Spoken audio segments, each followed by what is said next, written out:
This is the GPL podcast from GopherPuckLive.com.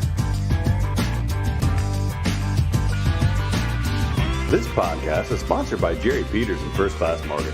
Our expertise, your peace of mind. Visit us at firstclassmortgage.com. Now let's start the show with your hosts, Jupiter and Vigo.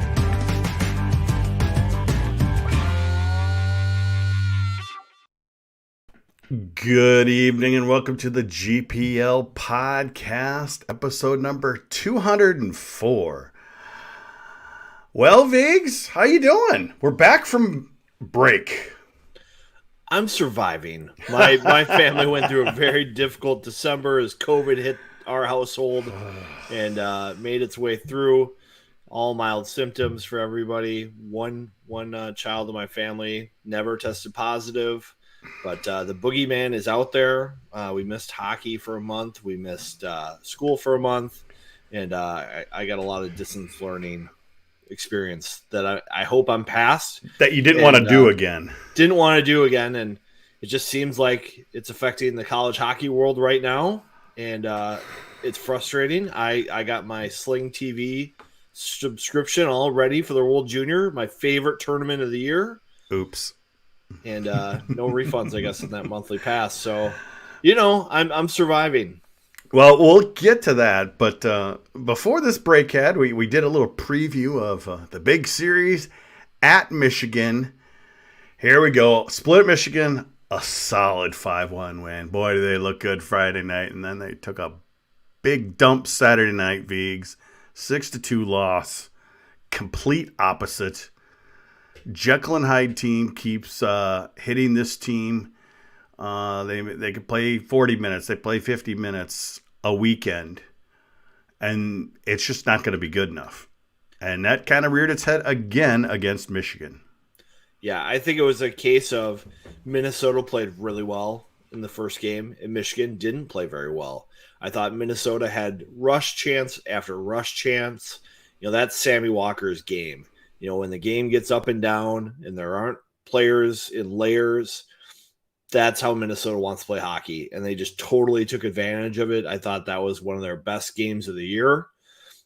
I was like, oh my gosh, maybe this team has flipped a switch. Like going into the series, we were just like, sometimes you just need your high-end players to play another high-end team to raise their game.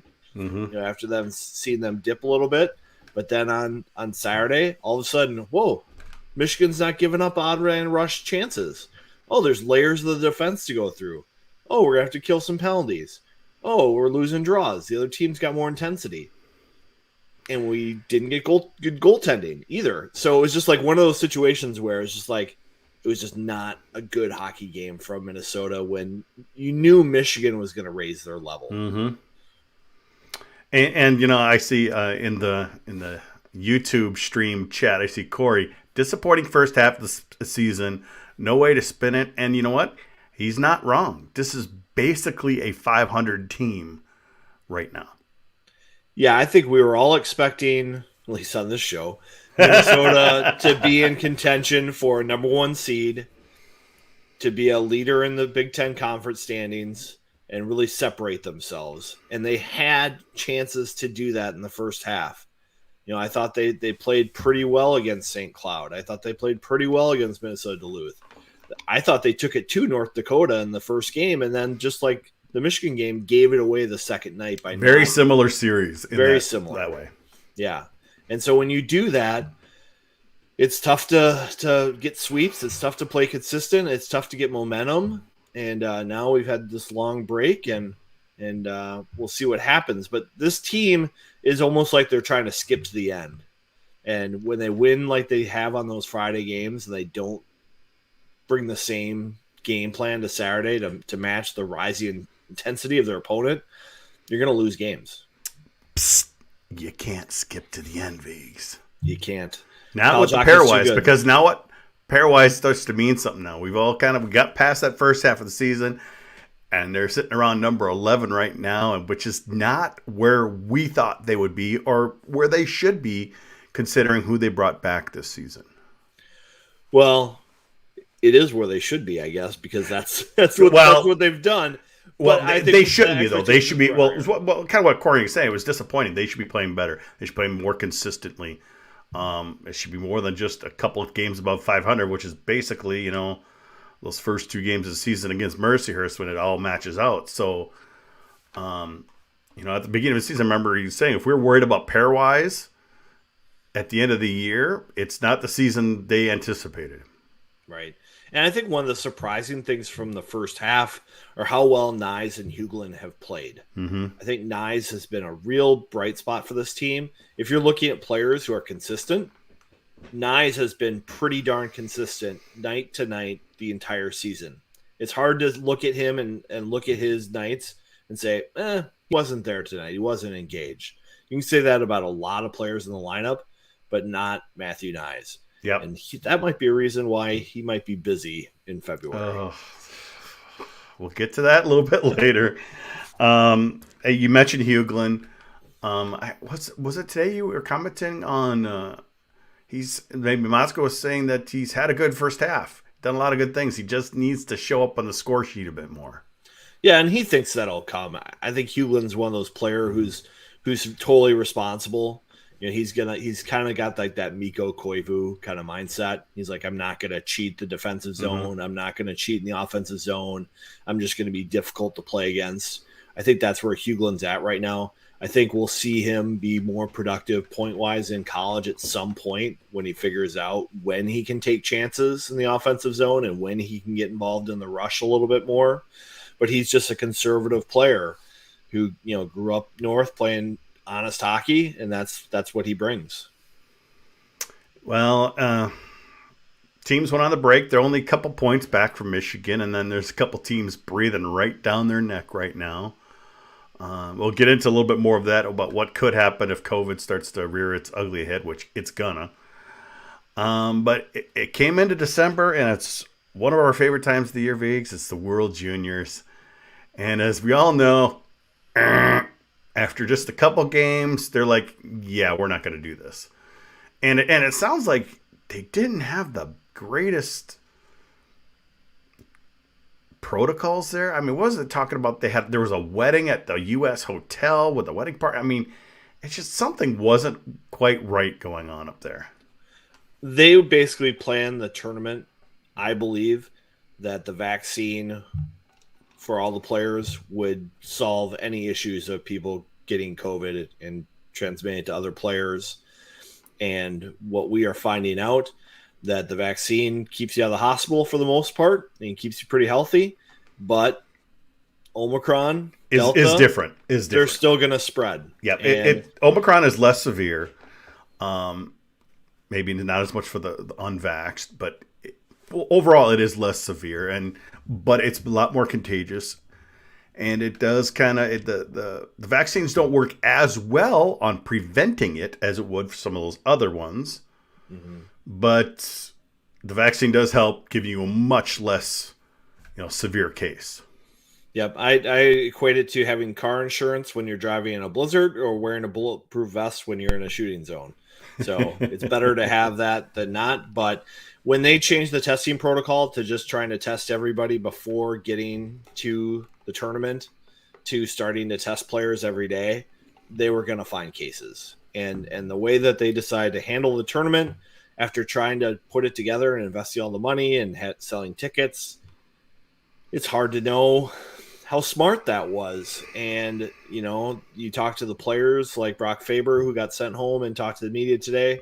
He's disappointed. He grew up, playing in the development program and maturing his game there. And he knows a lot of people with USA Hockey, and he was really looking forward to this tournament where he was going to shine. He's a player who's probably one of the best defenders at his age, and he was going to be leaned on pretty heavily for Team USA. I think Sanderson for North Dakota is maybe a little bit more of an offensive guy. I think Faber was going to get the tough matchups from Nate Lehman out there, and he doesn't get that chance. Man, we'll never know. There's always a chance that they're talking about playing the championship this summer. It's such a key event for draft analysis and history.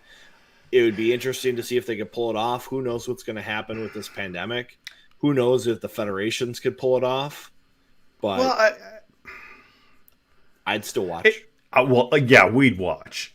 Ideally, it would interfere. It would not interfere with other leagues. Now, you're not worried about, losing players, early, late December, early January. You could play those tournaments and whatnot for college hockey. So it wouldn't, for college hockey, they would love it. Unless a kid were to get, like an ACL or something like that. I think but NHL that's still the teams case would now. love it too. Because NHL teams Yes. want their top players to get this kind of experience. It's pretty cool for their top prospects to be counted on in a tournament best on best. It's a great experience for those players. Some of the ones who are currently on NHL rosters to be able to play in the tournament if they did during the summer. Heck, even during the Winter Classic, I think one of the people on the panel suggested to Gary Bettman, he's like, can we do hockey in the Summer Olympics?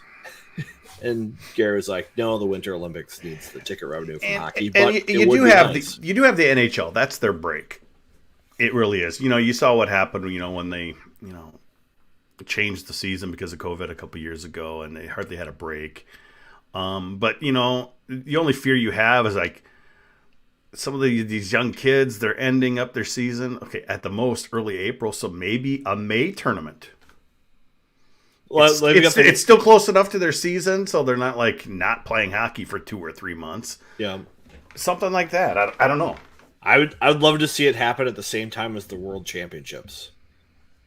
What that is? That's a May tournament too. Yeah, that's right. Yeah, that's because every once in a while you get the NHLers will kind of jump on a team after they've been eliminated from the NHL playoffs. I'm telling you, IIHF, you can just give me some free streaming access to that tournament, and you can use my idea. Just have it be like a JV game ahead of the varsity. And by JV, I mean the World Championship at JV and the Junior Championship at the varsity. Well, it was a huge bummer. I mean, I haven't had the NHL Network the last couple of years, so I've missed it. But you picked up a couple streams here and there, and for me, those couple weeks are kind of similar to regional weekend for me. Just solid hockey, great hockey, really exciting. Fans are into it. It's just a lot of fun, and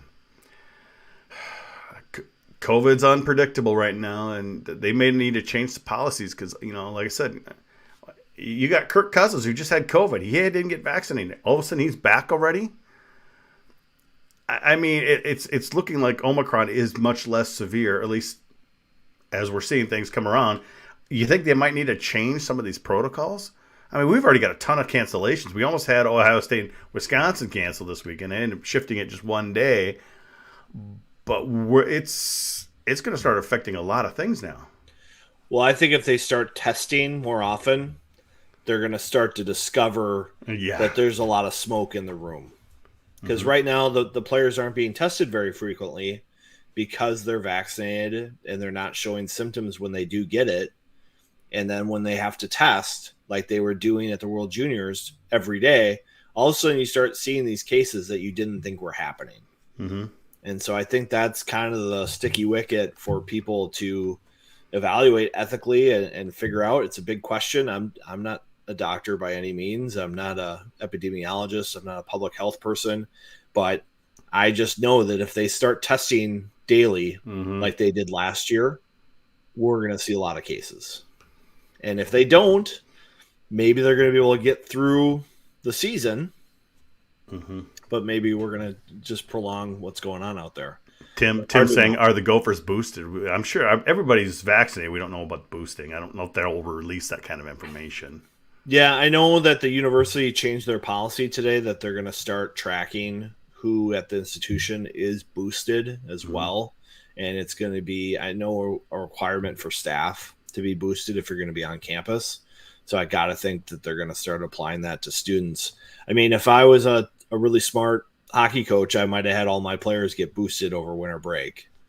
If you're trying to take care of any possible thing that you can take care of, rest do your is best. A weapon, doing your best. Yep. Getting boosted over break would probably be the best thing for you to get to the second half. Because I know what Bob said is when this pandemic was first happening, they got hit with it during the summer. A lot of players got COVID during the summer and were recovered long before the season. vaccines. Yep, Yeah. long before the vaccine. So they weren't too worried back then. But now, we just have this concern right now. I mean, we've got UMD's got COVID in their program. Wisconsin's got COVID in their program. Good friend of the podcast, Todd Molesky. He's got COVID right now. Hopefully in his household. Hopefully he's doing okay. So it's out there, and I think the Big Ten is still trying to decide if they're going to go by point percentage, which would have helped Bob Motzko win a bonus last year, and the Gophers hang a banner. Mm-hmm. But they went with wins. Well, percentage. I mean, Molesky actually said if they do have to cancel games and go by that, they are going to go by point percentage. Not official yet. Well, I trust Todd. I trust. That's just it. Todd's the man. There's a reason why we have him on all the time. I think Todd is basically like when the Big Ten needs to announce something, they go through Todd. When the NCHC needs to release something, they go through Schlossman. Yeah, and that's the way it should be, and I'm fine. I'm just fine with that. I wanted to kind of get to the exhibitions here real quick there, but Vigs, another kind of controversy happened recently.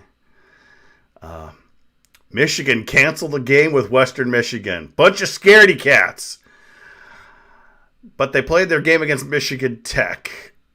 They still had a full squad. What were they thinking? And no matter what, they're making themselves look really bad by not facing Michigan, Western Michigan, I should say. They are making the Big Ten look bad. True. Like, it's just a bad look for everybody. And when they put that roster out for the Michigan Tech game, where it's a full lineup, no one's and really Schlossman ripped them.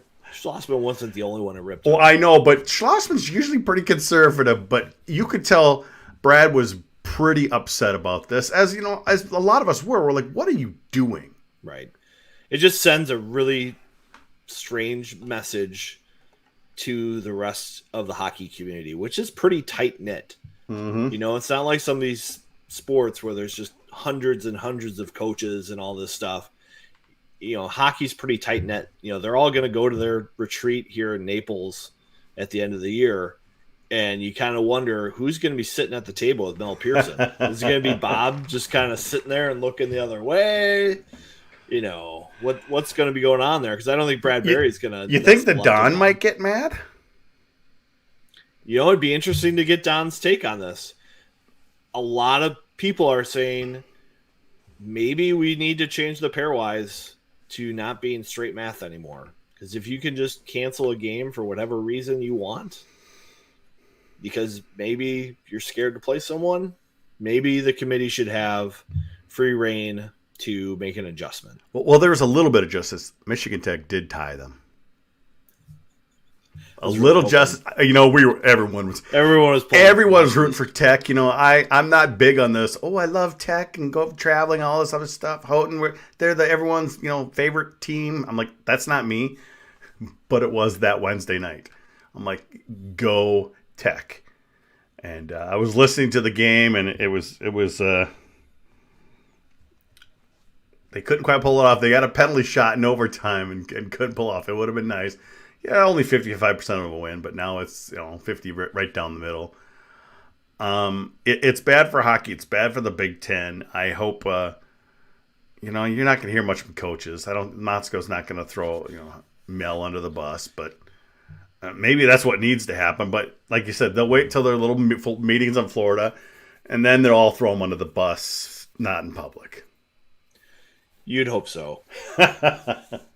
But, I think college coaches are upset. College Hockey News had an article where they talked to Cornell's coach, Schaefer, and he was saying how it's not a good look and it's not fair. And no one is really getting Mel to talk about it other than saying that he was told they couldn't play. And I think for a lot of people, that's not a good enough answer. And here's the thing, though. They had enough players. It's not like they were extremely short. They had enough players. Their roster showed they had enough players to play. To cancel that late should be a forfeit. Well, 1-0. It wasn't late. They canceled it ahead of time. Well, yeah, but I can understand if they play the game against Michigan Tech and their goalie gets hurt and maybe they only have one goalie who hasn't played all year, Yeah. is the guy for the next game, Yeah, or you're right. they have 4 defensemen. I can totally understand a situation like that. But when you have a full lineup headed into the Michigan Tech game, and you make the decision you can't play the next night ahead of time, it's just baffling, and it's kind of inexcusable to me. Yeah. I don't believe the answer I'm being given. Oh no, I don't think anybody does. I think Mel's just kind of saying, well, our medical staff says they shouldn't have played. It's kind of his little out. Has he ever been told that before? Has he ever gone to them before? It's just a weird situation. It's a capital B and a capital S. Yeah. There's a lot of teams who play shorthanded around the World Junior time. If you have a roster like Michigan has, you prepare for that. That's why they were able to field a full roster for that game against Michigan Tech. They have enough players to account for players going to the World Juniors. I hope he has enough players to accommodate if 3 of them get picked for the Olympics. Or more. Or more, because your Power's already going to Canada. I'm pretty sure Johnson's going. And you'd have to think Matt Beniers is going.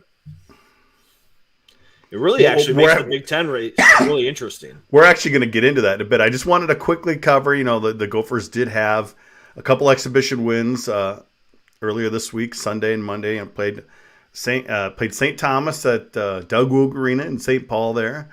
Crowded house. Got down 11 seconds into the game, and the party was on right then, Biggs. Yep. I mean, I didn't go. I wasn't really, I wasn't feeling great. I'm like, I don't really want to go to a big crowded place where the masks and whatever. And they did come out on top. They kind of put things together in the end and, beat them. Followed by, Monday night, they played the U.S. national team, which I did show up for that.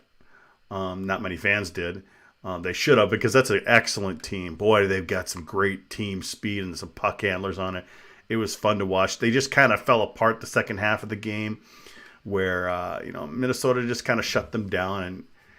And obviously the Ben Myers show was on. He was all over the place causing trouble for that USA team. Obviously, Ben Myers is not a big guy, and a lot of those U.S. guys are not big guys, but he's mature. He's got the strength on the skates, and he really kind of took advantage of the youth of Team USA Monday night Bigs. Ben's a big player. Like, he plays big. Yeah, he plays big. Yes. He's not thick. tall, but he's thick, and he's got that good base to himself where when you put him in a game like that, it's going to be hard to take the puck back from him, and he's going to have his way when he goes to the corner with these U18 guys getting the puck back for himself, and that's just the kind of game where he's going to shine. He's an all-compete player for the Gophers, and it's good to see him get going. Enjoy him while you can. There's going to be a lot of suitors for him at the end of the season. He plays a kind of a pro game, a possession game, and He's a player they're going to have to lean on big in the second half. Yeah, if he's there. We'll get more of that later. Steve's asking, what do I think of the 2,000 or so in attendance at versus Team USA? I think it's a shame because anytime that this team plays Team USA, it's a fun game, up and down game. I don't know what the fans are thinking. It's like for me it was always like the old college hockey showcase when Michigan would come into town and it was a holiday, but you know what, the people were still there because they wanted to see those games. I mean, a couple times in the 90s we had like a couple Russian teams come in and we did some exhibition against some Europe teams. That was fun hockey because it was just flying up and down the ice. So it's a little baffling to me that it was so short for this U18 team. V's. They've done very well against other NCAA competition, and it was a fun game. Yeah, I always like the U18 game because you're seeing a lot of first-round picks. The development program's done a very good job getting players ready for the draft. And this year, again, there's going to be a couple of them that are going to be drafted pretty highly, and they just seem to keep doing a better job. There's a bigger pool for USA Hockey to choose from for this program right now, and it's really a hummer.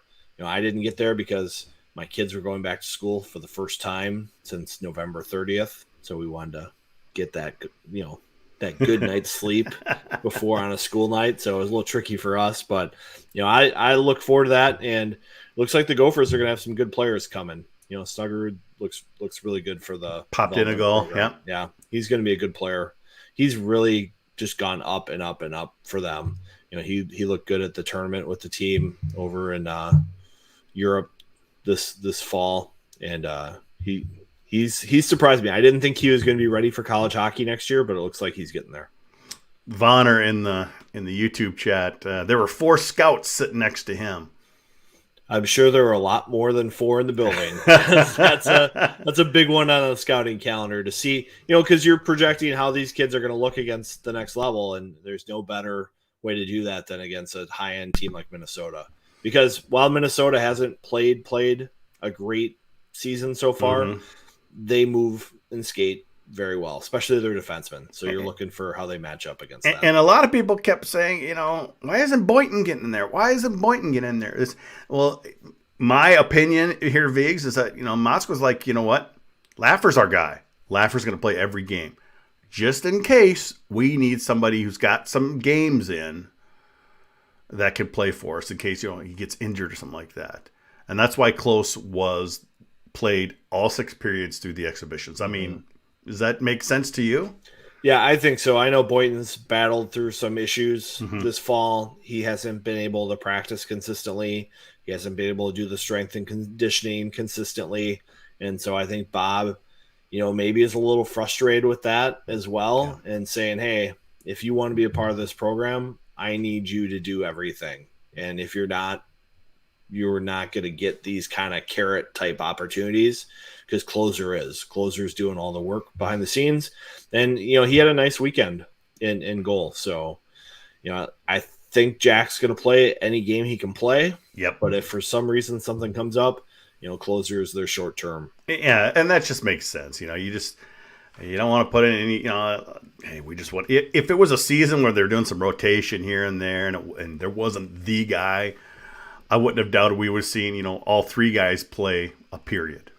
Right. But Laffer didn't even dress this weekend, so that was pretty clear that, hey, Close is our guy. And if Close happens to go down sometime during the game, then Boynton gets his chance. But he wants to get somebody just in there.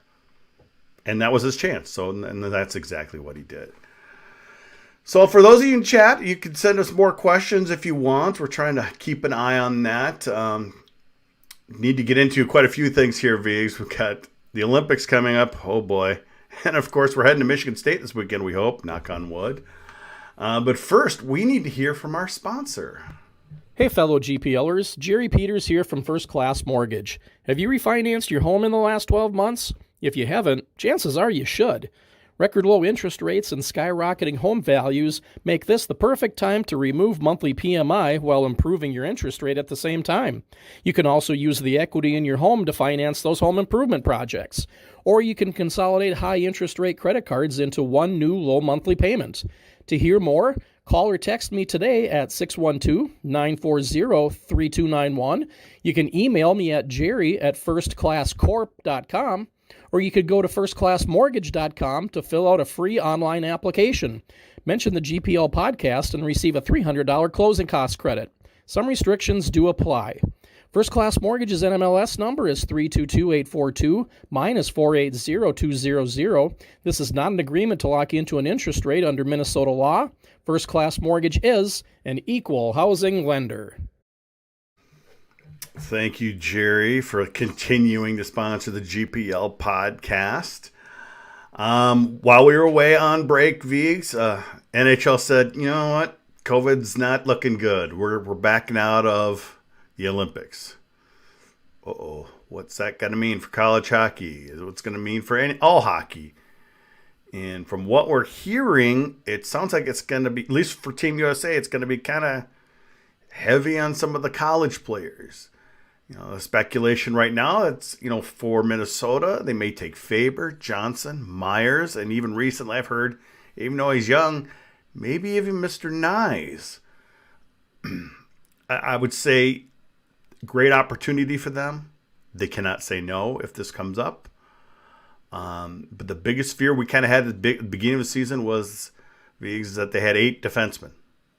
You lose 2 of them, you're down to 6. You have no room. After that, you're pulling a forward back to play major minutes, not just kind of fill in here and there. Let's hear your thoughts. I personally would hope USA Hockey would recognize that the damage it would do to a team to take 2 of their top 3 or 4 defensemen from the roster. I think it's easier if Minnesota's losing forwards to a team like that, because forwards I think are a little bit easier to plug and play. But when you're taking top defensemen, like if they took Faber and Johnson, you're having to replace 50 to 60 minutes of ice time somehow, which is very challenging for any program. So we'll see what they do. I don't know if Johnson's played a great first half anyway. He is a first-round pick for Buffalo, and he's thought of very well, and he skates very well. I don't think his first half is as good as Faber's. So if I was weighing the two, I would tell USA Hockey, just take one, take Faber. But you never know. That would help. And I would think in a tournament like this, you're going to want a couple skilled younger defensemen, but there might be better options out there for them too to fill a roster. And quite honestly, Viggs, we may have seen a preview of this past exhibition game against the U18 team. Myers and Nyes were extra skaters in the game. What? Nyes went out. He ended up being sick. They said everything's fine with him. Was it Faber? I can't remember. Faber Kester also took a big check. I think Kester took it was Kester. Yes, I just couldn't. So they're just being cautious with him. Yes, they obviously they took him out of that game. Yeah. But like when I saw Myers and Nyes both on as extra skaters, I'm like, oh, wait a second. You're thinking maybe they're trying to get a couple centers figured out, and you're like you were telling me, you text me, let me know who's playing center, and let me know who's doing this, and they're switching Huglin and Myers a bit. Myers was a monster. I think it was kind of his audition for Team USA against the U18 team, because he was just everywhere. Motzko sees something coming. He's trying to get some guys out there. Like Colin Schmidt was out, playing a lot more than he would have before. He's trying to get guys in there because he knows something's going to happen. Just doesn't know what. I mean, he's been trying to get Fish in the lineup more and more. I like that. I like that, actually. Yeah, he adds a little something to that blue line.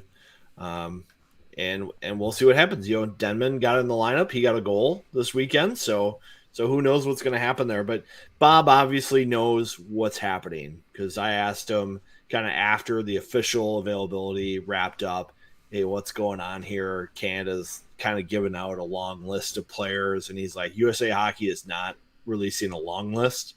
It's a short list. Mm-hmm. And the players who go are going to go about the January 31st to camp in Los Angeles, and then they're going to go over. I think the tournament starts on February 10th.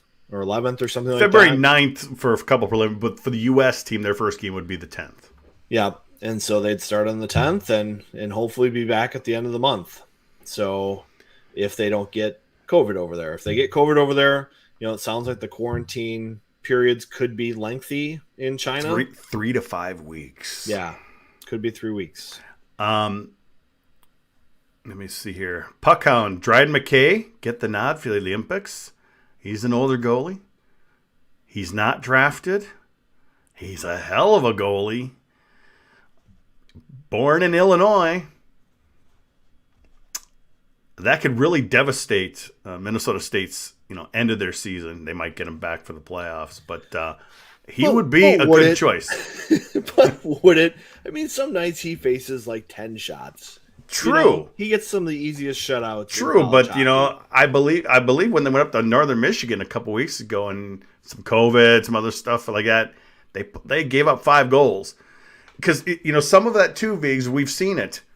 It's in kids' heads. I know I'm going to play hard for this guy, but this other guy's back there, I'm a little more nervous. We've seen it 1,000 times. And shooters too. Shooters know when they're going Dryden McKay that, okay, I've got to make the best cross ice pass here to get McKay moving, or we got to do something to get him out of position. Overthink it rather than just throw pucks on pads and try to get rebounds. Goalies can have that kind of mind trick on people. I think it would be a great selection. I don't know what the order is. I mean, we kind of figured a couple. We kind of know that the skaters that are going up, but goalies, we just don't have a clue. But yeah, it's really hard, I think, to evaluate goalies as you up levels. But I think he would be a clear choice because a lot of people in Minnesota State think he should win the Richter and maybe the Hobie. So why wouldn't he play for the Olympic team, right? And don't at us, people. The Richter was voted on after the tournaments last year, the league tournaments. Right. When he gave up 5 in a game, didn't make it to the championship game, whereas Laffer won the tournament. It surprised me as well because I thought the overall season McKay was better.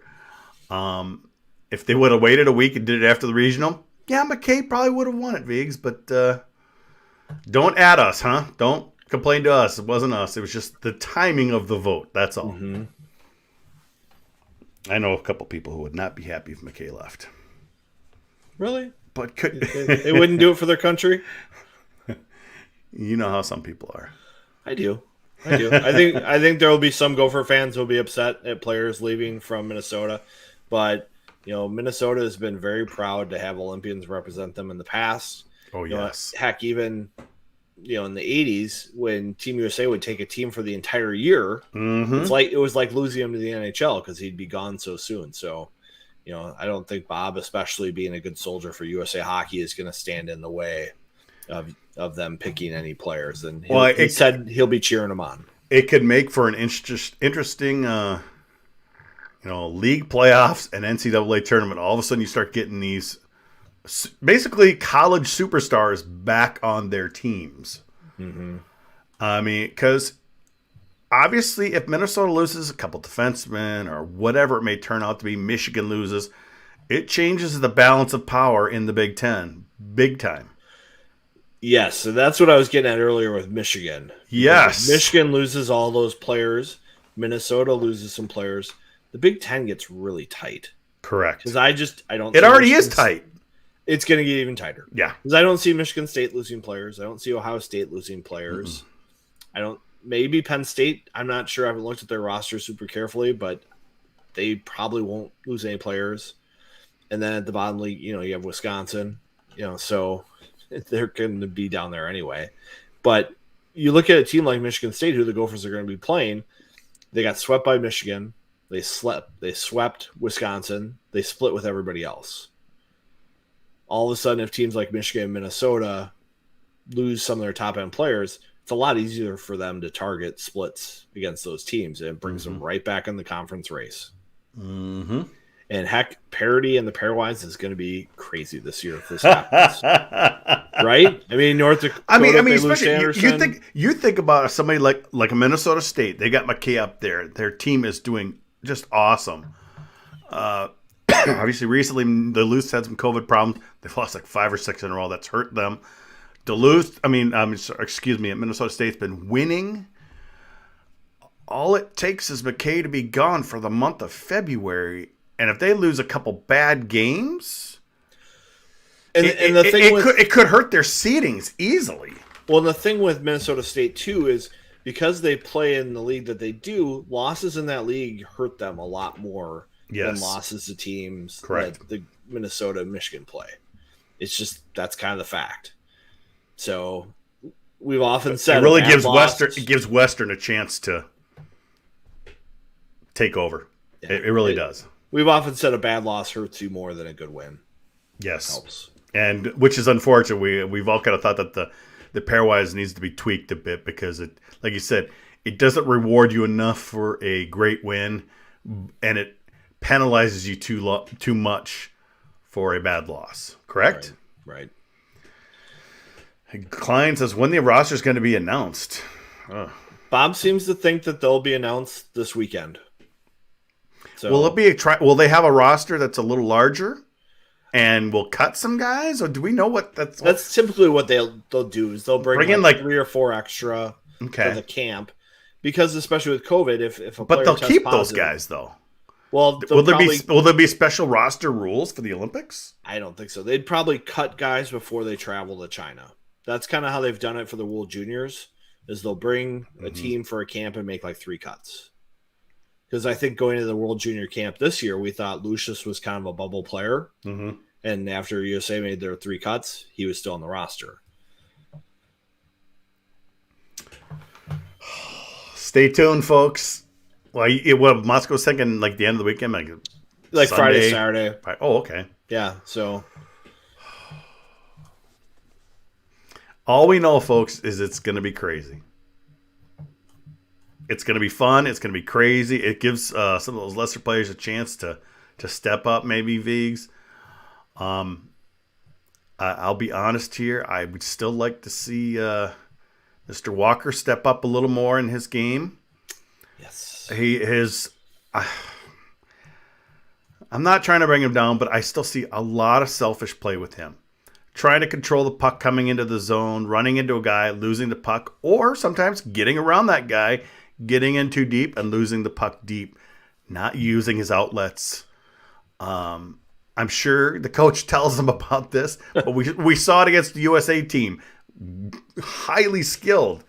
Picked him apart when he was trying to do that type of stuff because he couldn't get. Yes, he's fast, but those kids are some of the fastest kids in the world too. So we really need for him to play smarter. Well, I think he just needs to be better with when he exposes the puck. Because when he's coming through, every once in a while you can flip a puck through someone's legs or over the stick, but that is a risky play. You know, usually when you see Lucius and Myers and Nyes making their puck skill plays around players, they're strong on the puck. They're strong and they're not exposing it. They're pulling it away. They are using their body to shield the puck. They're not putting it into the defender's triangle very often. They are making smarter plays with the puck. Sometimes they'll chip it and beat the guy on a race to the corner, things like that. Walker needs to stop doing his doggy and pony show. You know, that's what we used to call it when Grant Patolny would work with the players with all these crazy stick drills. That's fun to do. It sometimes can look good, but you can't do that in risky situations. And he is yet to learn that. Game.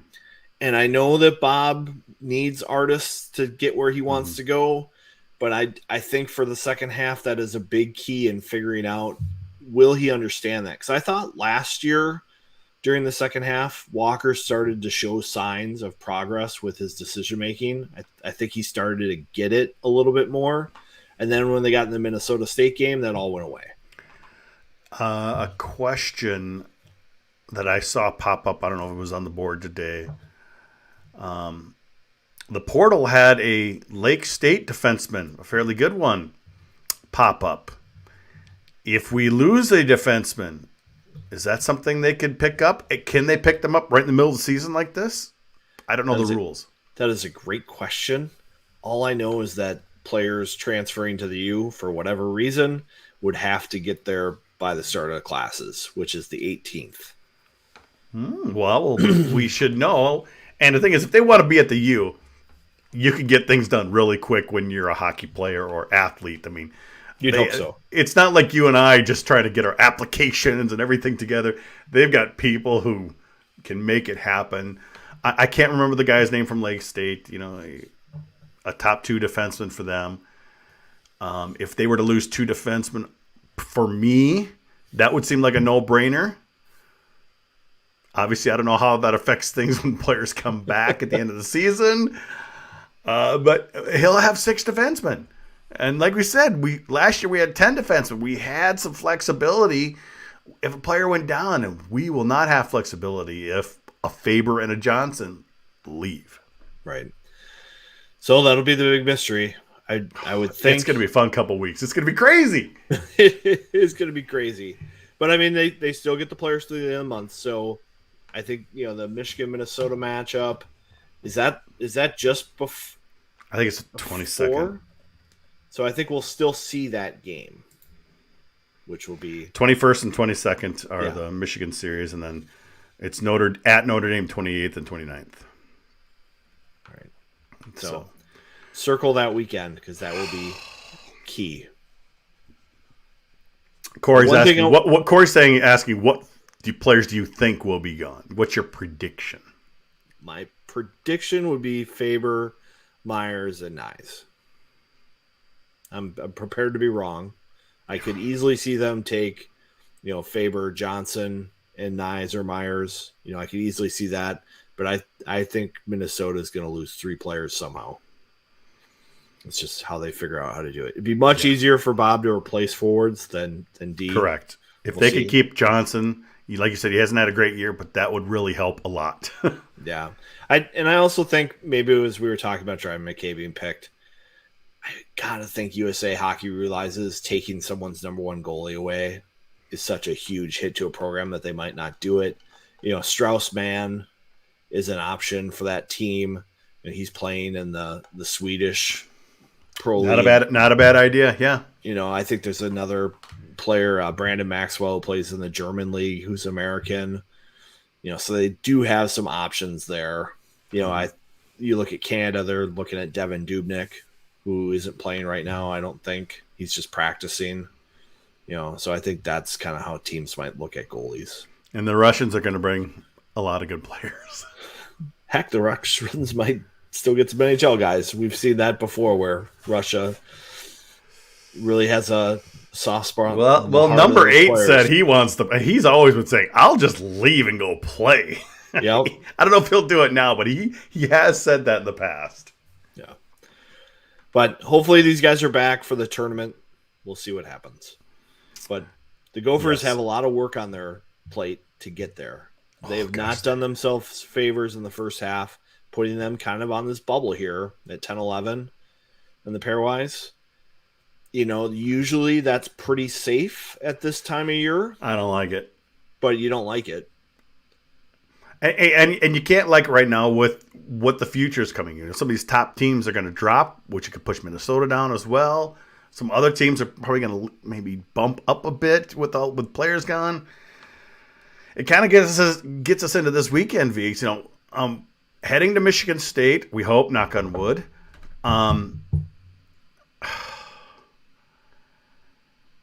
Honestly, if they want to be serious, they need to get 5 or 6 points this weekend. I think 5 or 6 points we can't do this split stuff anymore. Well, Michigan swept Michigan State, so you're looking at that series as your bar. And Bob has always said that you don't start talking about sweeps until you win the first game. But a sweep is the expectation, I think, for everybody this weekend. And for them to get there, they're going to need to play some consistent hockey. And maybe that's a reason Bob isn't tinkering with the lineup like he maybe thought about doing headed into break. I kind of would like to see some tinkering because I think you need to put your team in position to win at the end of the year. And if you're not going to experiment now, you're losing the opportunity to see what works. And I know you liked it when he, for like a game or two, put Walker on the wing. I loved it when he... And you wanted him playing other guys at center. Yep. To take that responsibility so Walker had more of that freedom. It was against North Dakota, and Walker looked the freest he's looked all season. He was able to use his speed up and down the ice. I think he's a more dangerous matchup for opposing teams to play players against. I think other teams, when they see Walker on the wing, it's harder for them to forecheck his line because he can stretch the zone so quickly. It just changes the game when you put speed like that on the wings. Walker is not disciplined enough to play against good teams, I think, below the dots and still be effective on the score sheet. He just hasn't shown that. And, after 4 years of seeing it against good teams, what's that definition there? It's misused, but I don't know if I'd go as far as saying it's insanity, but he is what he is. It's time to let him shine. Put him on the wing. Yes. Let him shine. That's where he belongs. He's not I don't think he's going to. He might not even be in pro hockey. Yeah, we'll see. An AHLer, maybe. He's a college hockey player. Use him where it'll take advantage. Put him up. Put Hughlin on his line. Or Hughlin, him, and whoever. Maybe Cruikshank, because that's a lot of speed. I think that would be a good matchup for Hughlin, Cruikshank, but though you mentioned you'd like to see Cruikshank more at center though too, didn't you? Yeah, I'd like to see Cruikshank at center because he's a fast player who's disciplined, and he isn't putting points on the score sheet right now. So when you have a player like that, maybe just play to their strengths. Give him a role where he can be successful in other ways. Brodzinski talked about that today. He's like, when you're not putting points on the score sheet, you need to find a way to make an impact to help other players, and you need to show up in another way every game. So if you're not going to be scoring points, what's your best role? And if you can score points, what's your best role? So, I would be putting Walker at wing. I'm obviously not the coach, and coaches probably don't want to be told how to do their lineups, but no, they don't. If you need Walker to be successful, put him in a position to succeed. I know you want to put him at center. He probably says he's comfortable playing center.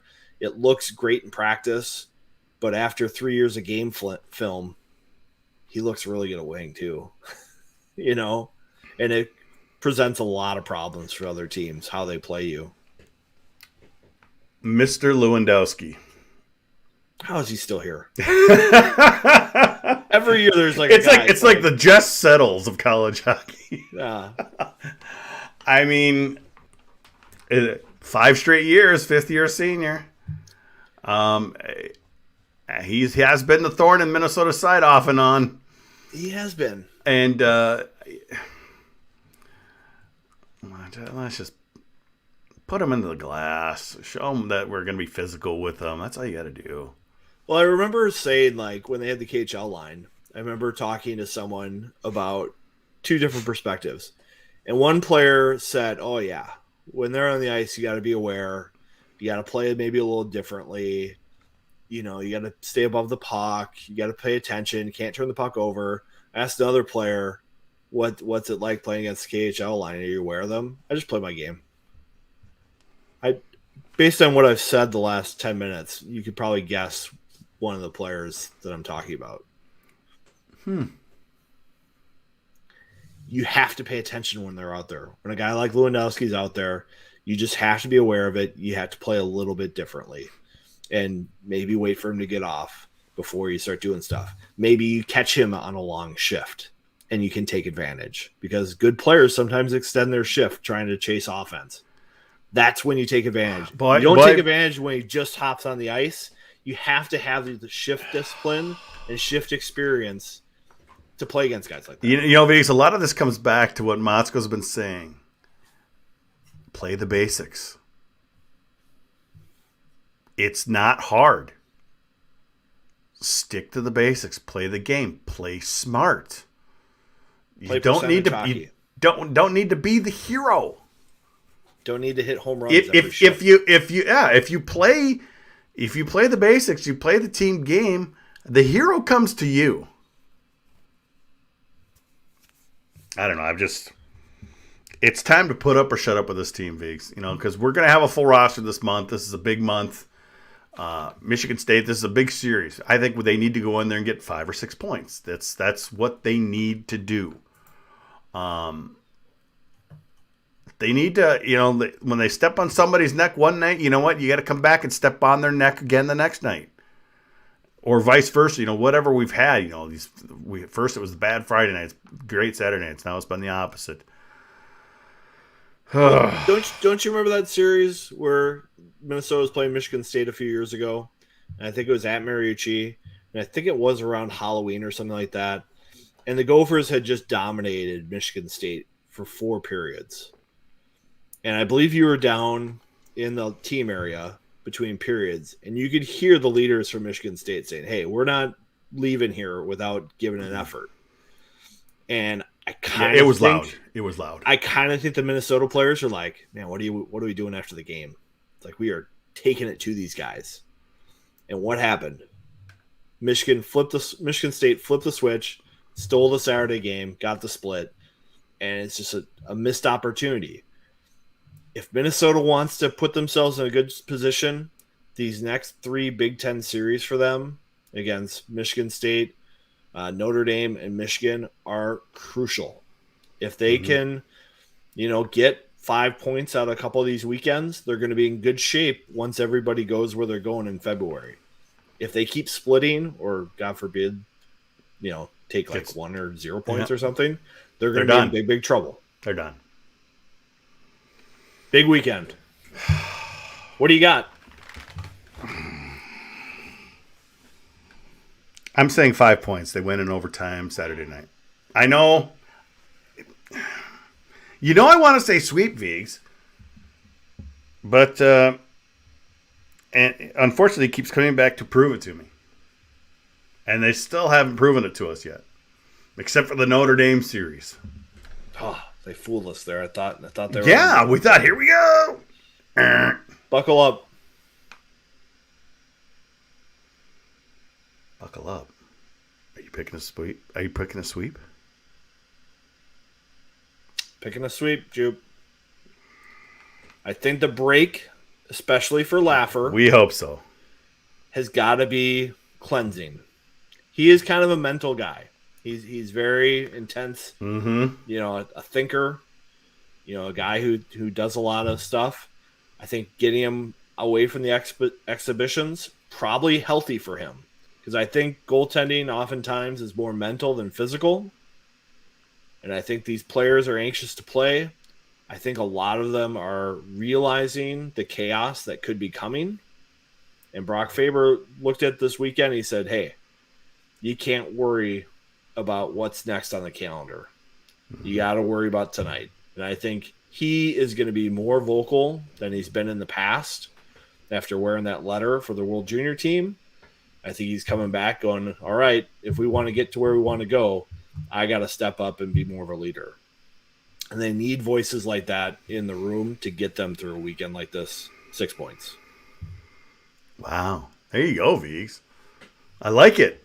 I can't get there yet. I know. They've pulled the rug out from under me way too many times this year, and they need to prove it to me. 5 points isn't bad, though. It's not bad, obviously. No. Prove it to me. Get 6 points. Shut me up. Please. That's all we want. That's all we want. I could see Sparty being a little rusty this weekend, too. I'll hope so. They can be rusty all they want. I don't think they look very good in the GLI, but we'll see. I don't remember. Did they? Well, they lost. I think they split. Didn't They split. They got an OT win, but Yeah. I didn't think they looked that great. All right, Vigs, you got anything else for us? Or are you just hopping for overtime? It's my birthday. I'm looking for an overtime beverage here. So I had a glass of wine with dinner, but I'm looking forward to something. I was going to mention it, but I was going to wait until overtime for that. But yes, Vigs is 67 years old tonight. Oh, wait, that's me. That's how old I look. Oh, my God. Look at this gray hair. I look terrible on video. I got my eye thing going on. I look just great. Hopefully, I haven't scared the people. Oh, what do you got? There it is. Bourbon County. Sorry. Okay, one contact is not in, so it's like all blurry with one and clear with the other. So, well, if you don't have anything else, Vigs, we picked. You picked the sweep. I picked 5 points. That's all we can hope for right now. We picked our Olympic players. Yeah,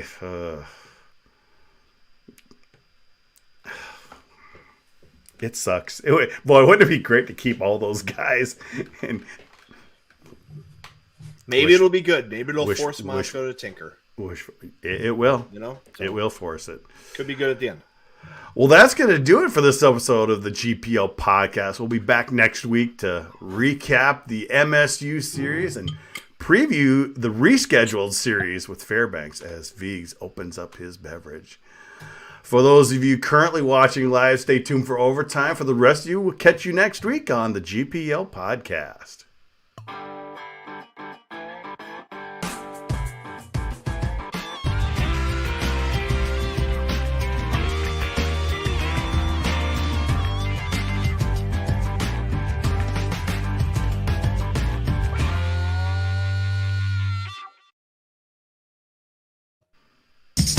Beatles for you there, Viggs. Mm-hmm. I love the Beatles. This is a 2014 Bourbon County brand stout. Why don't you show it to us again there, Viggs? So this beer is 7 years old. Whoa. And it's not skunky beer. Not skunky. It's bottled on September 26, 2014. It matures in the bottle for over 5 years. So I'm looking forward to it. Tastes good. It's a little, first taste, maybe a little thinner. The girl, my lady is wishing you a happy birthday. She wanted me to play that birthday song for you so you could thank her for the song. Thanks, Barbara. So. But, yeah, this is good. Mote, I like the Two-Hearted. That's usually one of my staples. Mote was really happy with you. He loved you for picking the sweep. Well, I mean... You're trying to encourage him, Viggs. I'm more of a... I've been bitten way too many times the last 2 years.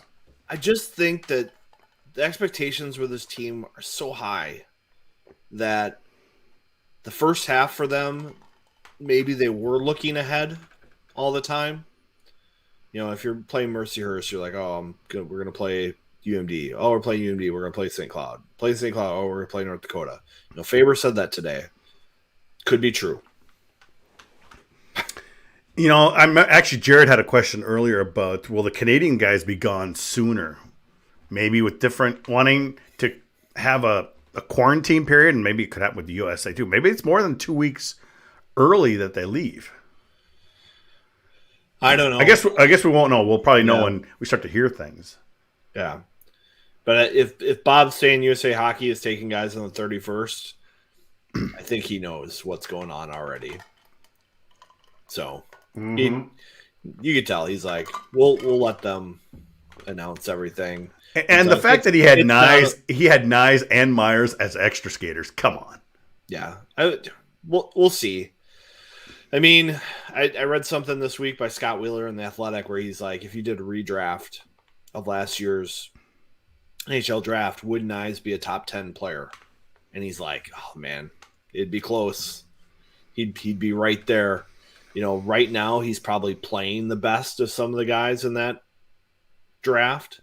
But, you know, what's his development look like compared to some of the other players? But right now he's a high level player. And also I saw Myers the other night.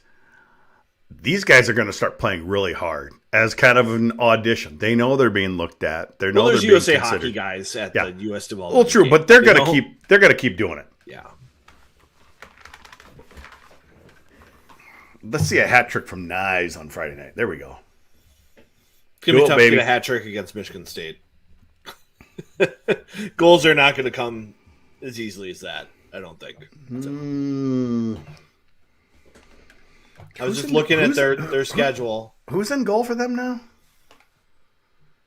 The guy who's been a surprise. Let me look it up. Because the Ohio State goalie's been the biggest surprise this year, wouldn't you think? Their rookie. Yeah, because they've got DeRitter back, but Charleston's been playing, I think, for them a little bit. I really don't remember. Yeah. Hapke, what do you think is Sammy as a captain? He's fine if they're winning. Like when they win, he's fine. I think he's good for the media when they're winning. And I think he's good when they do community stuff. Like he's got the Sammy Walker hockey camp. Yes. He's great in those situations. Yes, 1,000%. But I think when the going gets tough, he's just not comfortable being that person that you sometimes need in the locker room to hold other guys accountable. Well, maybe that's where Myers steps up. He's got to see as well. Maybe. He's not a very verbal guy, though. Yeah. You know, he's kind of a, follow me. We're going in. Mote. He is the X factor. He kind of is. Because, you know, we've kind of seen in the past, Viggs, with, you know, Laffer will make a big save, and the defense kind of feeds off of it. And then he feeds, I mean, it's like they kind of feed each other in their success. And right now, like, so far, you know, when the D has needed to be bailed out, he hasn't been there. He's sort of been there, but not for a whole game. Yeah, I guess it's like moments. Like he'll have like a stretch of 10 or 15 minutes where he's kind of bailing them out for a little bit, and then something happens and they kind of all lose it. I think Wally Myers ripped into people in the intermission on Monday. What do you mean? I guess I didn't hear that. Did you listen to the game at all, Viggs? Well, I know on BTM Plus they had the radio feed. Okay, but I haven't gotten to rewatch the whole thing yet. So, Steve, what did he say? Because I don't really I didn't even realize it was gonna be on radio when I was at the game. Yeah, or, and they or BTM Plus. They didn't archive the radio stream only. Okay. They usually do that on gophersports.com, but because I usually like to go there, sometimes get the post game, but it's not there. So I know someone on GPL put the short summary of the post game on about what he said. Okay. Yeah, I would have brought my headphones if I would have known. I didn't think it was going to be anything because usually exhibitions aren't even on the radio. Right. All of a sudden, it was. Okay, here we go. I was listening to the post game on Monday. Wally and Frank basically said that they figured that Ben let the team have it during intermission, hence the better play late in the game. Hey, sounds good to me. Because their third period, they shut them down. Minnesota had 3 goals that period, and didn't let USA get much of a sniff. And it was funny. Minnesota took a fairly late penalty, and then USA took another one, and then they took. They were down 2 guys, and it was just. It's like USA did get kind of frustrated at the end of the game, Viggs, where we're not used to them doing that. Mm-hmm. Maybe they thought they had the lead. They've got it, sealed up. Who knows what really happened? Well, as people are saying in the chat here, like Steve, if that's the captain's job, you got to do it and have the respect of the room to have it last. Because we've often talked about, with Bob bringing out the cattle prod or, the whip. The garbage can. You can only do that a couple times or it gets old real quick. I thought, a little bit last year, there are some guys on the bench who may be being a little more vocal, like Reedy, and it was resonating with guys. Yeah. We heard that a little bit from Rabs and Gordo, that the players on the bench were being noticeably more positive with each other and calling each other out rather than having the coaches have to do it. And that was something that they had coached them up on a little bit earlier in the season. I haven't heard of any of that this year. So I've tried to prod for it a couple times from guys about, what's the bench like, who's vocal, what are people saying to each other, and I'm not getting very good answers. So and they don't let us photography guys in between the benches anymore. Only you guys get to it between there, so I don't even get to hear what's happening. Yeah. So if the voices on the bench are Bob, Paul, Ben, and Garrett, that's not a good long-term solution because it's pretty easy for college kids to tune out their coaches if they aren't on the same page. And Mote, I'm kind of with you. If Laffer gets hot, I think that could really help this team if they're losing guys. Viggs. Oh, for sure. I mean that could boost their level. It boosts their confidence level. The guys who are still there. And then all of a sudden you've got these guys coming back in playoffs, load her up, let's go. Yeah. That was kind of the difference last year. We saw how good Laffer could play. Yes. And they need that to go far. So hopefully he found his game over break. A la Jim Craig. Viggs was not Viggs, Micheletti saying, what does this team need to do in the second half, Viggs? He's like, it's 4 hours to figure out the answer. I didn't know if I had an answer for that. Well, it's gonna be so weird because we don't know. I think it's definitely buying in and playing good enough hockey 2 nights in a row. You don't have to play 60 good minutes. Every coach says, "Oh, you need to play 60 minutes." You don't. They've had opportunities in that North Dakota game, that Michigan game, where they've gotten out of the first period and they aren't playing great.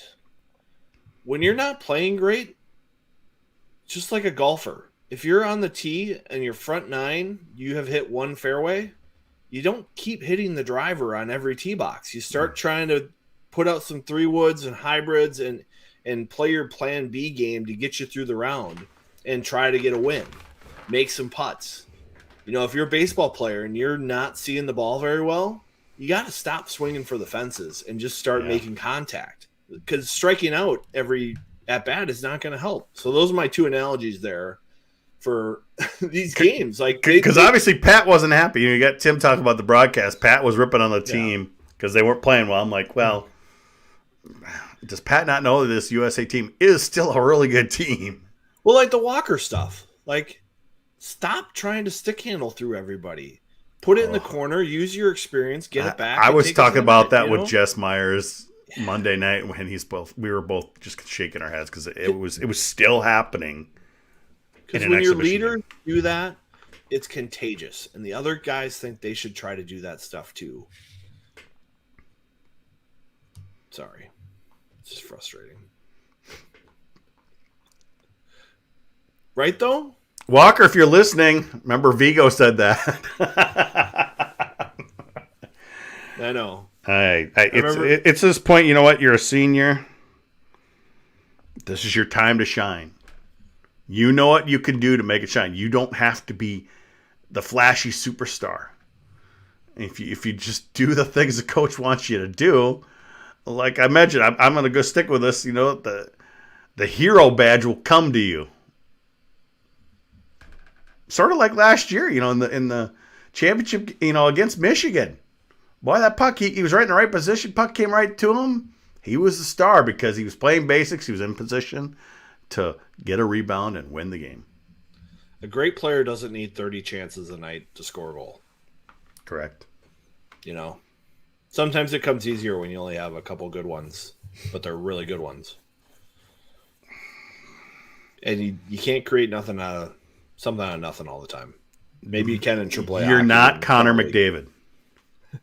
But even Connor McDavid and Cal McCarr, when they're doing these things, I guarantee you, if you like looked at it, they're not exposing the puck.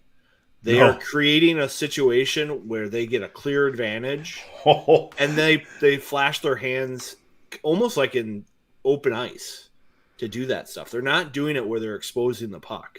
No. McCarr last night, when he just turned on a dime. I mean, that's an escape move. You are taking the puck. But there's no one else there to lose the puck to. Like you said, he protected the puck. He was between the player and the puck was to his outside. Boom. And you notice he skated super hard. Like the player, I don't know who he deked out, but he knew he was screwed because he had that term coming. Yes, you can kind of see it, but he just... You notice how his first 3 strides were like the hardest strides you could be to gain speed? He didn't just try to coast in there after the turn. He busted his ass to make the play. I was watching a practice where Bob was really getting on guys about getting in transition, and he just said, I need 3 hard strides. Every transition, I need you to put your effort into those first 3 strides and then make a play. I can't have you have a turnover and looping and swinging. Watch this weekend on turnovers. If guys are looping and swinging, or if they're taking 3 hard strides into the play. Watch that. Because there's some guys that loop. Because it's a lot easier. It's a lot easier to loop. Gosh, we're on the IR right now, Jupe. What? You got your sty. I got a little going. No, it's fine. I just started to kind of water a little bit. I'm prepared. Bring it on. We can play through injuries, Vigs. Hockey guys, we can play hurt. I saw Jared earlier commenting. Wasn't that Rube's hockey playing, play simple, smart hockey? Or was I breaking out the sugar packets even back then? It's like, okay, when we enter the zone, and you're here and I'm here, and you ring the puck all the way to the other end of the ice, I can't get there. I'm old and slow and big. If you're going to dump the puck in, dump it to where I'm skating already. Good times, great oldies. Doesn't that make sense? Or why are you giving the puck away? Spence League, D-League. John Lewis didn't realize this was a not safe for work podcast. Well, this is actually overtime. We're pretty safe in the podcast. Every once in a while, we'll drop a swear word here and there. And we mark it as that. Overtime, anything goes, though. It does. Beverages come out. I've been drunk before. Now we need, you know what? We need to get Deutsch on one of these overtimes.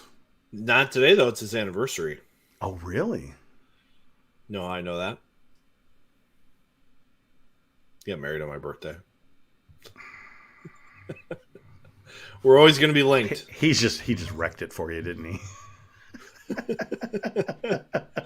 No, it was a nice night. I got to go hang out at the reception, hang out with Genner for a little bit, have him rip me a couple times, and then head out with my wife and get an extra drink. Yeah, Happy New Year to you, City Life Project. Yeah, never seen you on here before. Well, he wants to know, what are you drinking? Bourbon County Brand Stout 2014. That's how we do it here. Cellar beer. That was a filthy goal. It was a dirty goal. I do think Lucius is on the verge of breaking out, though. I think he's getting comfortable. God, we could use that. He looks really good on the power play. I really just think they need to go with him and the Myers unit and play them more nice. You mentioned that. You thought the second unit should be the number one unit. Yeah, I think every chance they get, they should start power plays. Walker just loses too many draws when he comes out first, and that's such a this has turned into a Walker rip. I know. I'm sorry, Sammy. I really hope your hockey camp does well, and I hope you play wing and score lots of goals the second half. But I've got like four parts of his game that he hasn't changed in 4 years. It's just that's where he's at. So sorry if this gets back to you. I hear he's great at karaoke too. So. He's got lots of good things going for him. Well, let's have him on for some karaoke. I've got the microphone here. You've got the microphone. Maybe he does too. Maybe. He could practice. He's a Dyna kid. Maybe. So we got John King coming up at the end of the month after the Michigan Series Vigs. Mm-hmm. Who else should we look for? Maybe Jess Myers kind of wants to get back on the podcast. Maybe we can get him in the next couple weeks. I think Randy Johnson wants to be on. Randy, I know Chris, Channel 5. Chris Long. Chris Long. He wants to. We could try to get Chris Long on. A couple of guys. Brian Halverson might be a good guy around Hockey Day, Minnesota. Maybe because he does a lot of. When's the last time we saw him at Mariucci, though? He's a hockey guy. Oh, definitely hockey guy. Yeah. And his kid is all over KFAN. His kid's way more famous than he is now. I know. Well, he's breaking out. He's the new superstar. It's good for him. I think I'll try. I'll hit up Jess, see if we can get Jess on next week. He might know more about Fairbanks, and he might have some good thoughts on the Olympic picks if they come over this weekend. Yeah, I'm pretty sure we'll hear, or at least they'll come out. It'll sneak out at some point. I bet you Deutsch already knows. He's already told you, and you're just keeping it from us. No, you're not. Oh! I love that face. You can't. No, you're much easier. Rovnak. Now he's a guy you could not read. Man, I could never tell if he's serious or joking with me. He's got that dry. Oh man, dryness to him. Yeah, we had. I was on the True Hockey Rube Facebook page yesterday. Got involved with somebody. I shouldn't have done it. What'd you do? Well, they were ripping on the They were ripping on the athletic director. Coyle? Yeah, they were ripping on Cole. He doesn't know where the hockey arena is. He's never even been to the. I'm like, are you nuts? Interesting. And then he came back and says, we don't talk like this in this page. And I'm like, what? You guys talk about people being nuts all the time. I know. But I'm like, the guy, he's there all the time. We've seen him down in the post game. Like I said, I always remember, Kluse dropping an S-bomb right with Coyle right there. Had no problem with it. Coyle comes up and talks to you if you're both up there. You're always talking. And they say he doesn't care about hockey, and that's just flat out bullshit, people. Yeah, Corey's absolutely right. Like, he's probably there for half the games. I mean, he can't make a difference. He's got to go to so many other things. Especially once football's done, like, he will show up at the rink as much as he can. He's trying to go to every sporting event. He's trying to go to basketball, men's, women's. He's trying to go to volleyball. Wrestling. I mean, there's just so much going on. He's the athletic director for all sports. Yeah. I mean, that's his job. Yeah. I mean, he can be a little stiff in the press conference rooms. That's probably not his forte, but he's really good. He's much looser in person, isn't he? Yeah. In a small group, he's great. Like in the donor stuff. Like if you're a Gopher Points person and you want to go to one of those coffees with Coyle, even though Mark Coyle doesn't drink coffee, he drinks hot cocoa. You should go to that and talk to him for a little bit, because he usually makes the rounds of the room a little bit and tries to talk to every table, and then he'll do a little Q&A, and then he'll stick around after. He's great. He was walking the concourse earlier this year, so there you go. I mean, it just annoyed me when I'm like, come on. And he's like, yeah, there's a reason, why I left your website. I'm like, oh, darn, please. That hurts me. Moderating. We do too much moderating. Yeah. We keep it too civil. Actually, I think Jared ended up giving him a week off from that page because Jared's a moderator of that page. I know. We don't like that stuff around our parts. We're quick with the whip. I mean, it's not Norwood Teague. We will rip Norwood Teague like there's no tomorrow. He did a lot of bad stuff. I never saw him at Mariucci. Did you ever see him there? No. I never saw him there once. I think I saw him at the hotel bar once or twice. Picking up women. Picking up drinks. Yeah, it sounds like it. Whereas we still see Joel Maturi there regularly at Mariucci. Shaking hands with the gray hair. Oh, he's always there. Always there. He loves the U.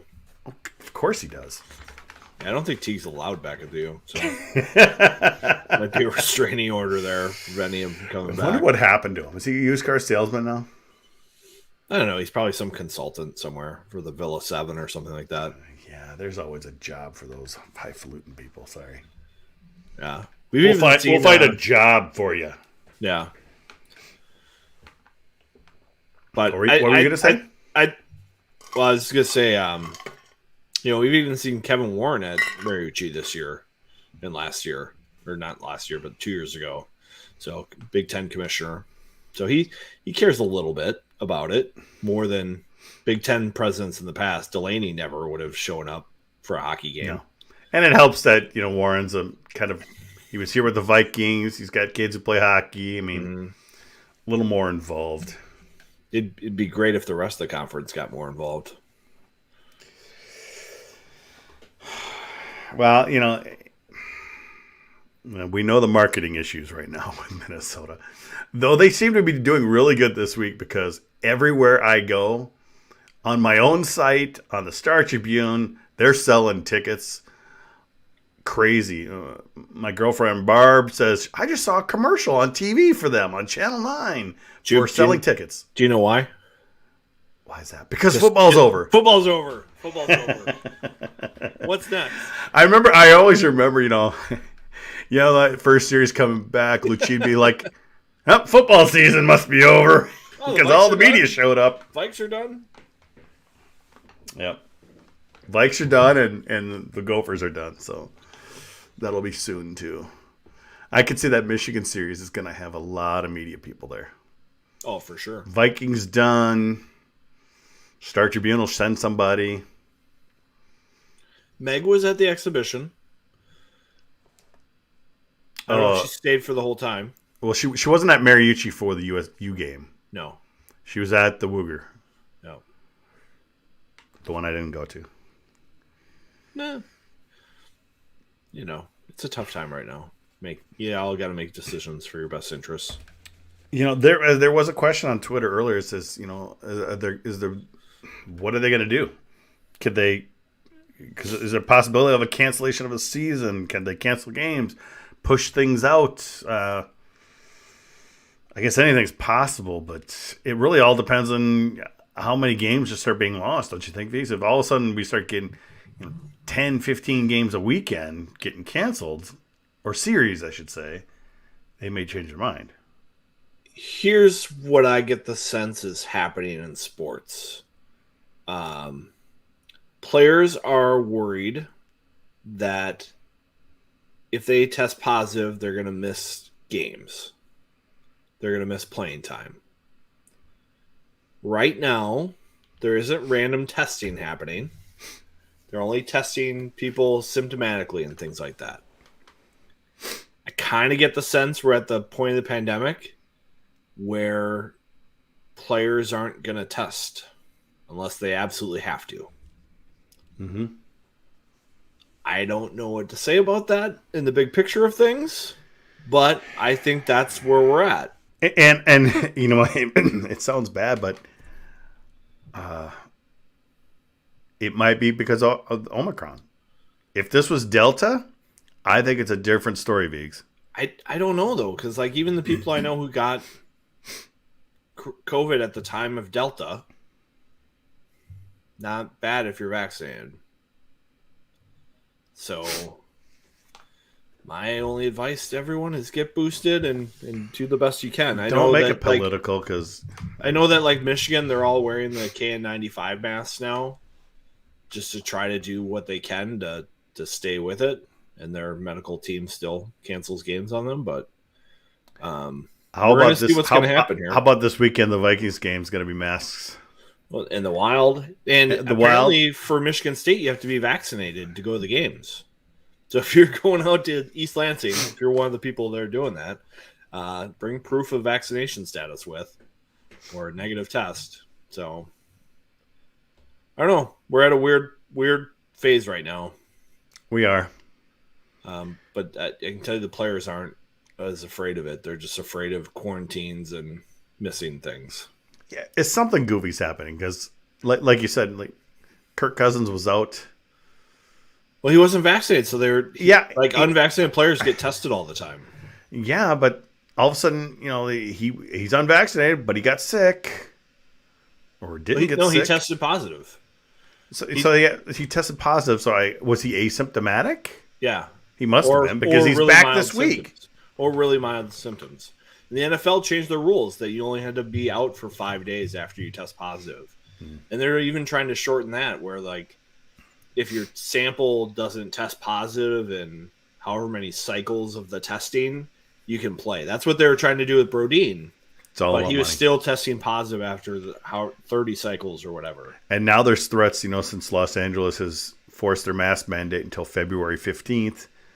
The Super Bowl's the 13th. The NFL is thinking about moving out, maybe going to AT&T in Dallas, where they know the rules are much less. Good luck with that contract. Yeah, that is a lawyer nightmare, don't you think? That's what I think. I want to know, is Western Michigan going to go after Michigan for the GLI guarantee? Because I guarantee I'm wondering if they're going to match those two up in the same regional. I know. I tweeted that right away. That would be so good. If I was the committee and it was even possible, as long as they're not 1 through 4, whatever, I would be putting those two together first round. Say, okay, here you go. We couldn't decide, so we just said, got to play it out on the ice. And the funny thing is, you could see a team, Michigan losing players. You could see their stock drop a bit, maybe drop down to a 4 seed, whereas Western's a 1 seed. Oh, sorry, first game matchup. And we're going to put all the games at campus sites for the first round. Wishful thinking. This is my dream NCAA tournament move. Wishful thinking. It's not wishful thinking. It could totally happen. Hockey's funny like that. Everybody knows each other in hockey. It's not like the basketball tournament where no one knows each other. Yeah. Maybe the Big Ten tournament will be here this year. Always a chance. Because right now the plan is still first weekend at sites, right? Or wait, I don't know. What is the plan this year? I can't remember. I thought it was campus sites all the way through. So high seed hosts all the way through. I honestly cannot remember. I'm sorry. I should know that. I do not remember. Vigo's getting on his Google. Getting his Google on. I'm trying to go back in my email list here from the Big Ten from Megan Rowley. See what she says. Of course, it's not in this one that mentions a Big Ten tournament. This could be a long search. It's no big deal. It's just kind of curious. So, did you say you ran into Gens tonight? No, at Deutsch's wedding reception. Oh. I sat next to him and his wife. I see. As I saw him put back Mikkel. Oh, I missed that part. I thought you were doing that time. So, what did you have a nice dinner tonight? Did you at least go out or do anything like that? No, I didn't go out. I had a nice meal from Young Joni. They do like wood fire pizza. Okay. In North Loop, Minneapolis. Very good. You know, it's kind of like punch pizza a little bit. I like toppings punch. Punch is good. And it was great. So I had that, some buffalo wings, nice little seasonal salad. Then my wife and I opened a nice bottle of Pinot Noir. And I had a glass. Yep, there it is on Instagram. You're missing out on all my cooking. Oh, there he is. He's 43. 43. We got some cupcakes from Willette. So it was good, Chef. I usually cook all my meals here at the house, so yeah. You know, my wife is like, I'm not gonna make you dinner, but I don't want you to cook either. And I've got a huge tomahawk ribeye. But you love cooking, but yeah, you get what she's saying. Yeah. She's like, let's just take it relaxing. Because, you know. And actually, Barb's like, why haven't you pushed out the podcast? I'm like, well, it's in the middle of the week. Likely he'll go to dinner or do something, and he's got to get the kids to bed. Yeah, it's a weeknight. And we aren't really doing the babysitters yet. So yeah, so... I mean, we could have moved if you wanted to. You never said, so we did. We're moving it for the World Cup USA mashup. Yeah, you know, is it the early February? We originally scheduled a podcast on Wednesday, the February 2nd. Team USA is playing Costa. No, who are they playing? Honduras. There we go. Playing Honduras at down in St. Paul. Allianz Field. Yes. And I've got tickets in row 6 in the corner. That's gonna be so good. So it'll be fun. I hope it's not 10 below. Yeah. But you know, there's no bad weather, only bad clothing. So I hope I get to see Pulisic taking some corners and I don't think he'll take his shirt off if he scores at Allianz. They might. They might. You just see all the steam coming off. Yeah. So that show, the February 2nd show, is moving to Thursday that week, February 3rd. Yep. So I might take off that Thursday to recover ahead of the podcast. I enjoy my football. So I went and saw the U.S. play Honduras in Chicago. Maybe like 8 years ago or something like that. Mm-hmm. And I made friends with some Honduran fans at Soldier Field. It was a good time. So looking forward to doing it again. There's Hapke. 2022 men's ice hockey tournament will feature a 3-weekend format with all games taking place on campus of the higher seeded teams. Yep, Steve Larson had it too. He said correct, highest seeds host. It's all right. Oh, I didn't see that. Sorry, Steve. You guys both had it. It's fine. Oh.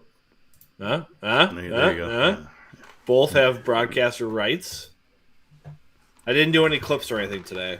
That's okay. December was crazy. I mean, my daughter was exposed on November 30th, tested positive the 5th. I tested positive the 11th. So do you think it was Omicron? Is that what it was? Just coming? I don't know. It could have been. Mm-hmm. You know, because they say Omicron's less in the lungs, which is good. Yeah, I just felt like I had kind of like the stuffy nose stuff. Mm-hmm. Like I thought it was. I kind of have a little bit of a tree allergen thing, and so we put our Christmas tree in.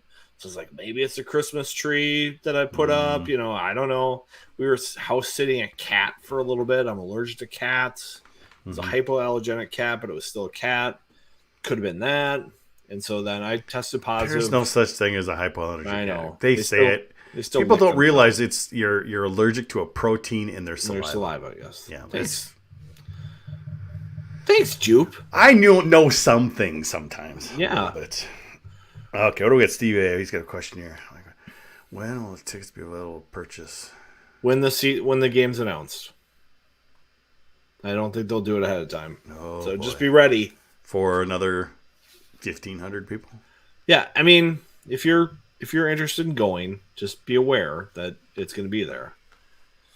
So, I just got my football season ticket renewal this week, so I wasn't looking for that, but it's in there.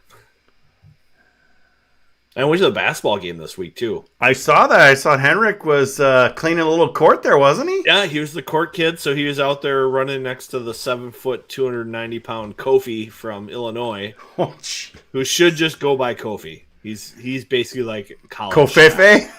Yeah, he is basically just like college Shaq. He's a massive dude.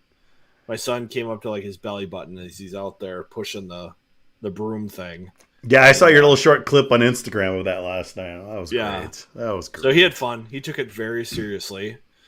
He was like, the first time he did it, he was kind of all over the place. I was like, oh, you're going to do it kind of like a Zamboni. And so then he started doing like the 2 laps around the outside and then going down the middle. And then, like a Zamboni driver would. Yeah, I like that. And so I don't know if anyone in the crowd picked up on that, but he started Zamboni in the paint. Oh, that is so good. Which was hilarious. That is so good. We haven't been to a lot of basketball games. I think he's been to like 3. I really wish the seats were the same size as the Mariucci seats. They're a good inch or two, probably 2 inches skinnier. The ones that actually open up and the regular seats, they're a bit smaller. Yeah, we were on the bench in front of the band. It was super loud. It was fun, and we were like right in the corner, by everything. And by the way, Williams Arena very empty. I wanted to maybe tell some jokes at Gopher Hole. Oh, don't get those guys started. I didn't want to throw any stones. Yeah, they didn't tell the season ticket holders. That doesn't help. Well, they probably did. People just ignore it. I mean, people are stupid. That's what they do. Even Lou Nanny was talking on KFan that he missed the email. I was like, if you want to go, you're going to have to pay attention. And it's going to be the same weekend as the tourney as it is historically for all time. Yeah. That's just the way it is. It's always been that way. They're not going to change it. But it's going to be 3 weekends in the row if they keep winning. Right. So. Yeah. Well, I'm excited for you for that Honduras game. That'll be fun. That should be crazy.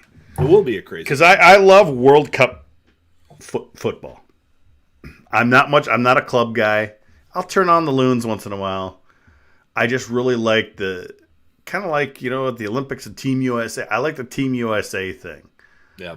I love watching the World Cup when these countries are going, because similar to the Olympics. So the club stuff doesn't really do much for me. Mm-hmm.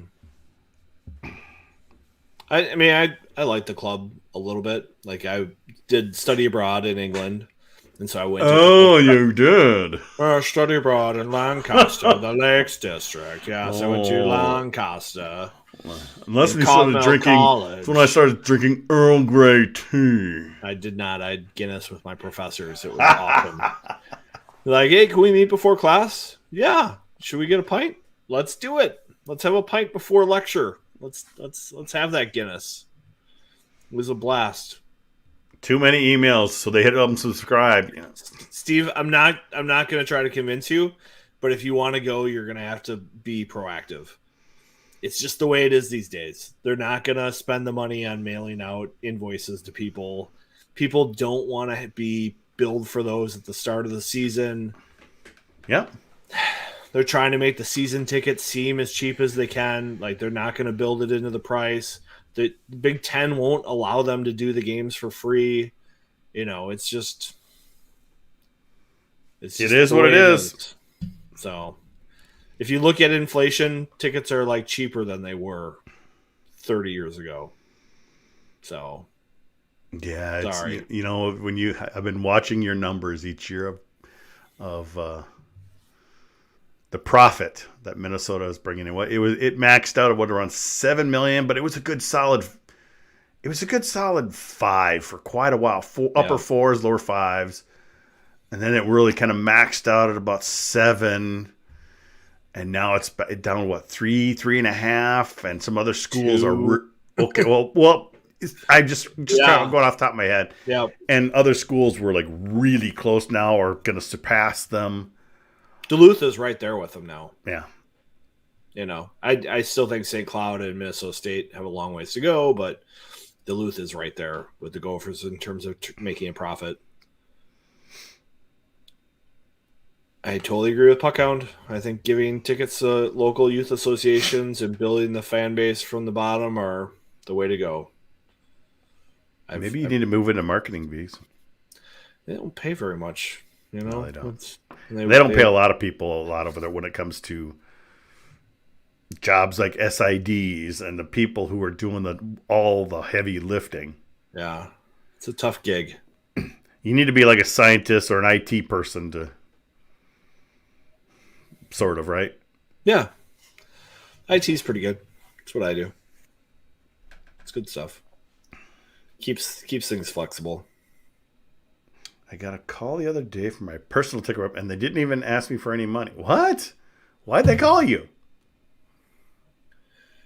I know the Wild called my dad once because they noticed that my dad wasn't using his tickets. He was selling them on their exchange site. And they're like, what's going on? Why do you keep selling their tickets? And it's because my dad had his knee replacement thing, and he couldn't go to games. So they're like, oh, good. Well, we're just checking up on you.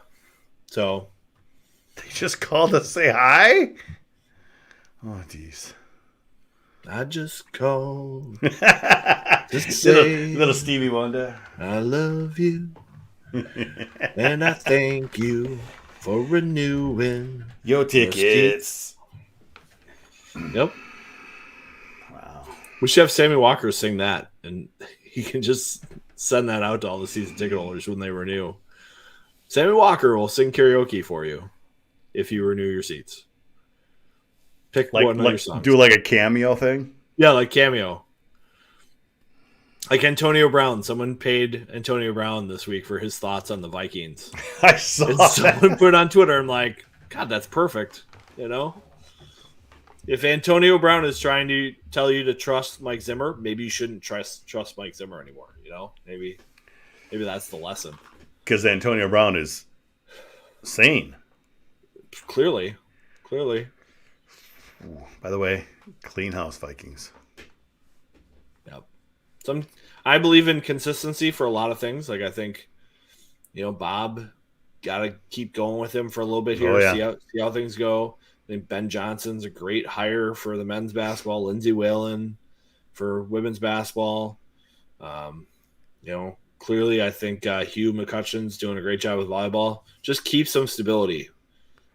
That's so huge for a school like Minnesota.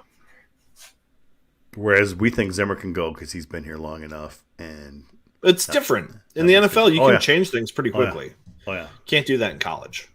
The NFL is designed to be a parity league. Yes. You should be able to turn things around somewhat quickly in that league. Shouldn't take decades.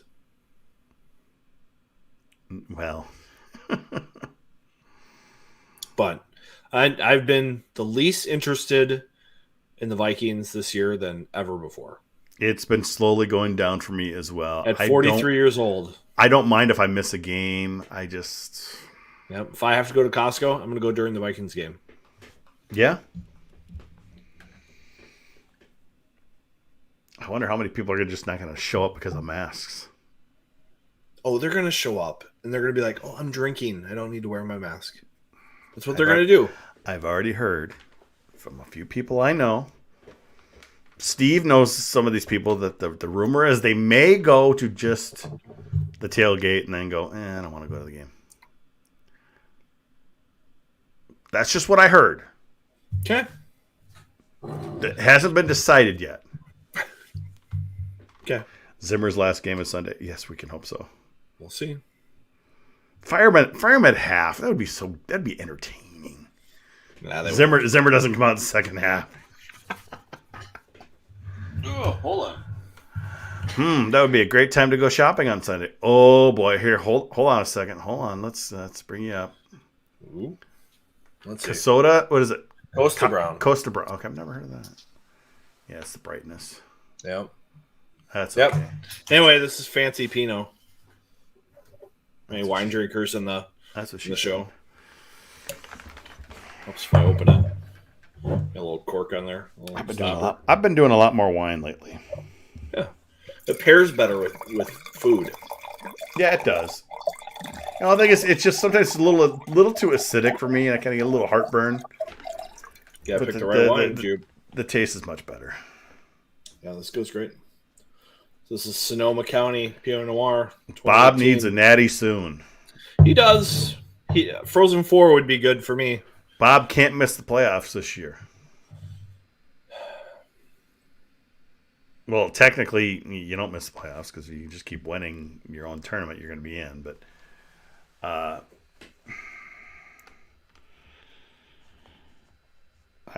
think we'll see how good of a coaching job Matsko can do if he does lose 3 or 4 players and still gets them in the tournament with not borderline, just a good 3 or 2 seed. That would be impressive. And I'm not trying to give him a pass, but I think next year when it's completely his roster, be a little different. I am a little worried what's going to happen with goaltending, though. They're going to bring somebody in. I think they'll get a transfer, right? They'll bring in a transfer. So, because Close is a junior. Close is not a number 1 goalie. No, he's not. He's just not. Seems like and it seems like Boynton isn't either. That was goofy. Are we seeing Jared Moe 2.0 right now? I don't think anyone's asking questions like we were about Jared Moe in media availability because we've gotten the hard no, don't talk about it from him. Well, especially Jess kicked that dead horse last year a lot. But when he played Moe, unprompted, he would throw Moe under the bus. Yeah. Like unprompted, he would say things like, well, when you do get the chance to play, you got to be ready. When you haven't played and you think you should be the guy playing, you have to make the first save. You just can't put us in that kind of hole.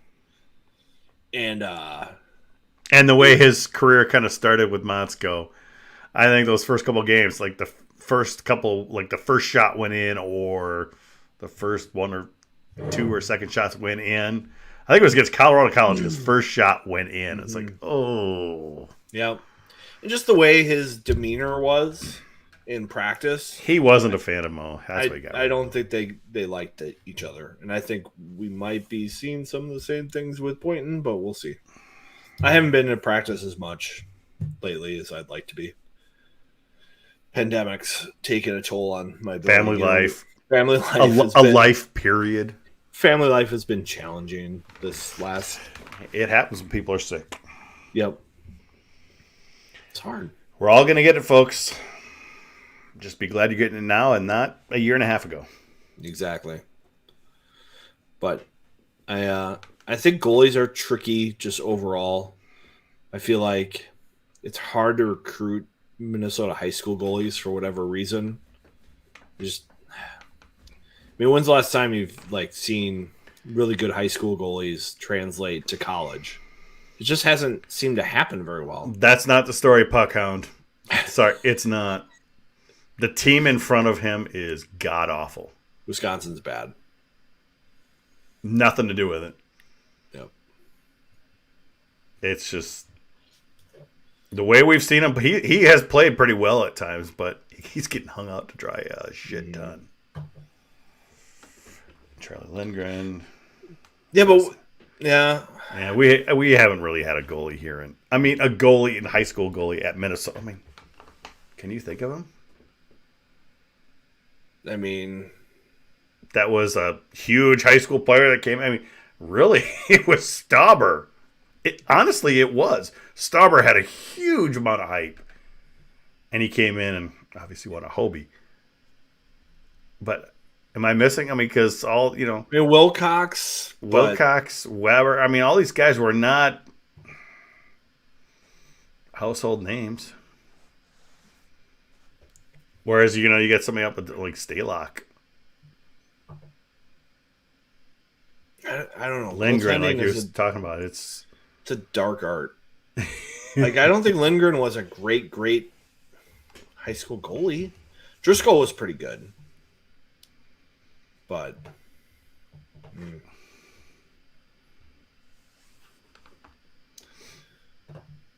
I can't do the name for the USHL goalie commit. Bart. I have no idea. I don't keep track of recruits. I know. I haven't heard enough about him to get his name right. Bartowskiewicz. We picked Edquist over Edinger, and Edquist never showed up. Yeah, I'm going to have to get the Youngstown. But he hasn't played very well there either. He's not playing well for Youngstown. The Gino Peshora guy is in Cedar Rapids, and I don't know if he's really played. And when he has played, he's been. Are you talking about Mo Puckhound? Because those are better numbers than LaFontaine. I believe LaFontaine is sub 90, isn't he? He's right around there, I think.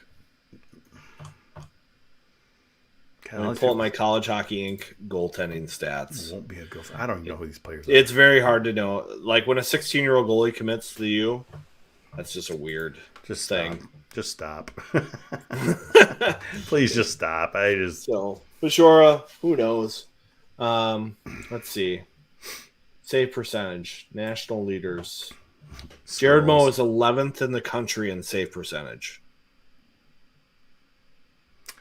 And Laffer is what? Oh boy. Scrolling. He is 48th. There you go, Puckhound. 898. That's not good. It's not good.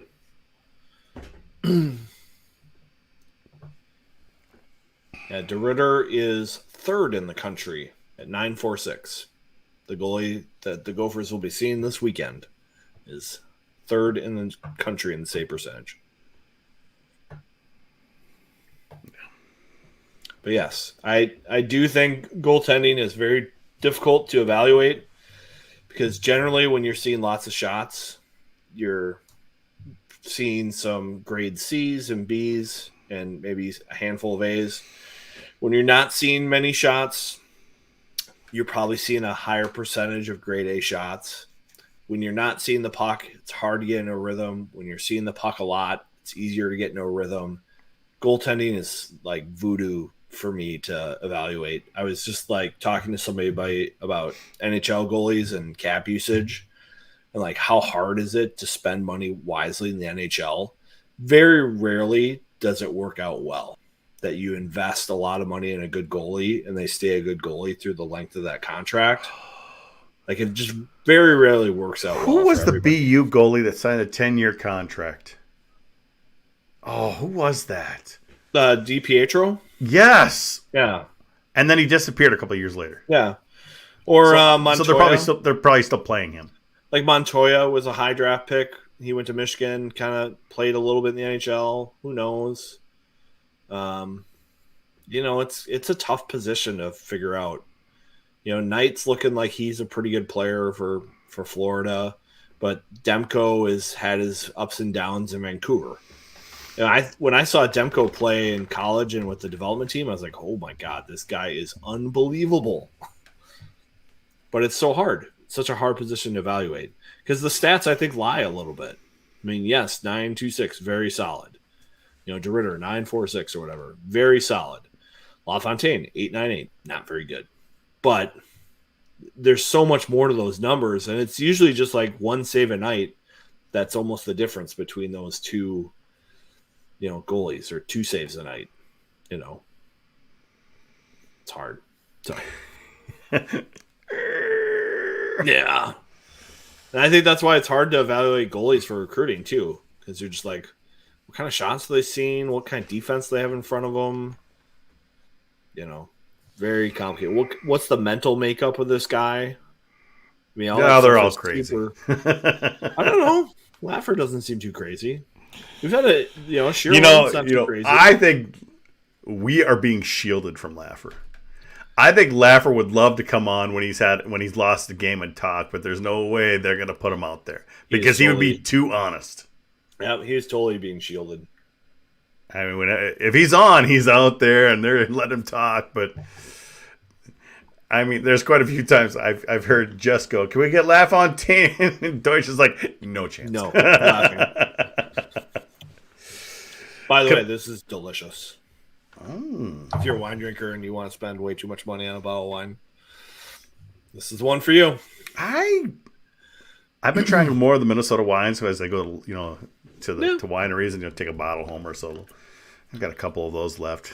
A little quiet, but all right, Jupe. I'm gonna buy you a 6-pack here at some point. Oh, jeez. I'm gonna let you experience some good wine.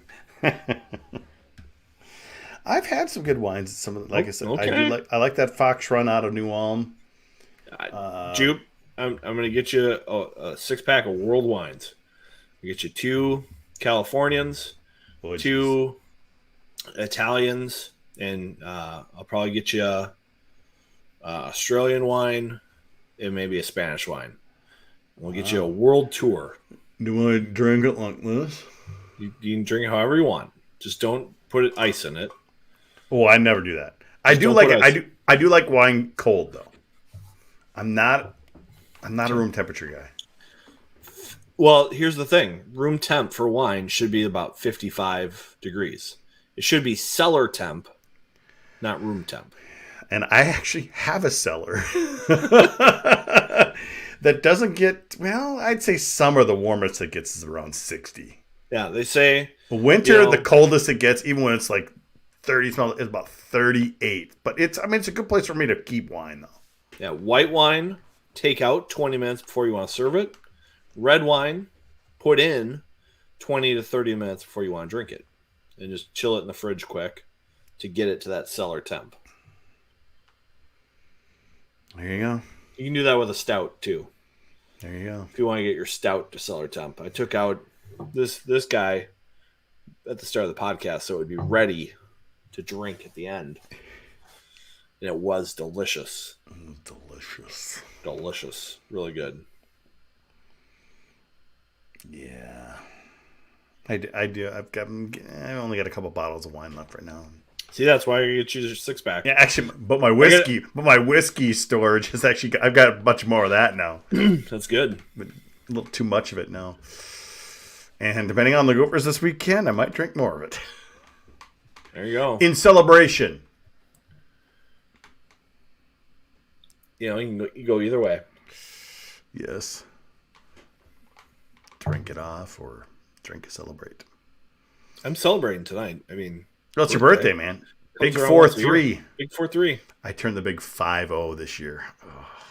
Ooh. My brother turns the big 5-0 this year. He's trying not to admit it, though. Yeah. But I'm hoping to be on vacation when that happens. So around my birthday this year, hockey will be happening. There will be no podcast. No podcast? I will be on... I know what I guess we could do. We could just have you run it. And I could be on a beach somewhere with my phone. Now we'll have to get a guest on. You'll hear the ocean. You'll hear the ocean crashing, and I'll be on a beach somewhere. Yeah, the podcast will be uploaded late because I won't be able to edit very well. uploaded later. Because I never thought of it. Because I use the same program for like post game. It works. Yeah, it works just fine on your phone. I could definitely figure out how to do the live broadcast. That part I can. Oh, I could have it set up, and I could even start it from here, from the phone. That's exactly what I could do all that stuff. Sounds like we don't have any problems. No problems for next year. And then actually, when you're done, you can go back to the main menu where it shows all your post broadcast, and you can actually download the audio file. And that's what I did. That's what I'll do here in a little bit. All right. And I look for that spot right at the end, and I just cut off the rest, and there's our audio. So much easier now. It just takes sometimes it takes like 7 or 8 minutes for it to compile the audio. I don't know if they're doing a separation, probably some kind of background process. Yeah. It takes a while. I can get the video right away, but not. I got my transcription software stuff now and my Screencastify and all that stuff that I've been working with. So we're getting so high tech. I'll have some good clips coming out of this game, depending on who plays well or poorly. Because I will be looking to back up what I've been talking about with more clips the second half of the year. Now that my family is hopefully through COVID, I'll have a little bit. Do you have a simple video editor on your machine? Yeah. Yep. Because literally all you have to do is if you bring the audio in, you can even just throw a picture of the person. Obviously if you don't have video, but because then you can bring it in as a video file into this program and just play it, like all the other videos. Mm-hmm. And that works, I should say. Yeah, you could just have a picture and just a graphic or whatever.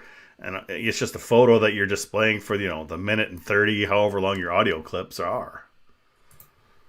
Yeah, I wish you could just bring in, I wish they had a section for just audio clips. That would be great. Maybe there's something they're working on in the future. That would be really nice. And I still wish, at the bottom of my page here, I had a place for notes. Kind of a little quick place where I could put, hey, Michigan split, World Juniors, and kind of our topics and how things will go during the show. But this is still way better because, like you said, you can pop things up on, the comments. And like I said, I just had a couple banners this week, talking about the Michigan split and World Juniors canceled, blah, blah, blah, all this stuff. So, yeah, all right, Viggs, it's 11:30. I was just about to see if I could share one thing here. Hey, what do we got here? I see it's waiting for you for the file to come up. Oh, gosh. Because I can see it's been changed. I can't see that, though. Well, I can see the button shows that there's two of us, and then whatever you share is going to be big on the page. So you just have to share it, I believe. It's not showing up for me as to be able to be shared. Oh, there it is. Coaches is the number of offsides. We've seen it more often this weekend than many other weekends. Did we see that very well? Oh, yeah. Walker getting speared.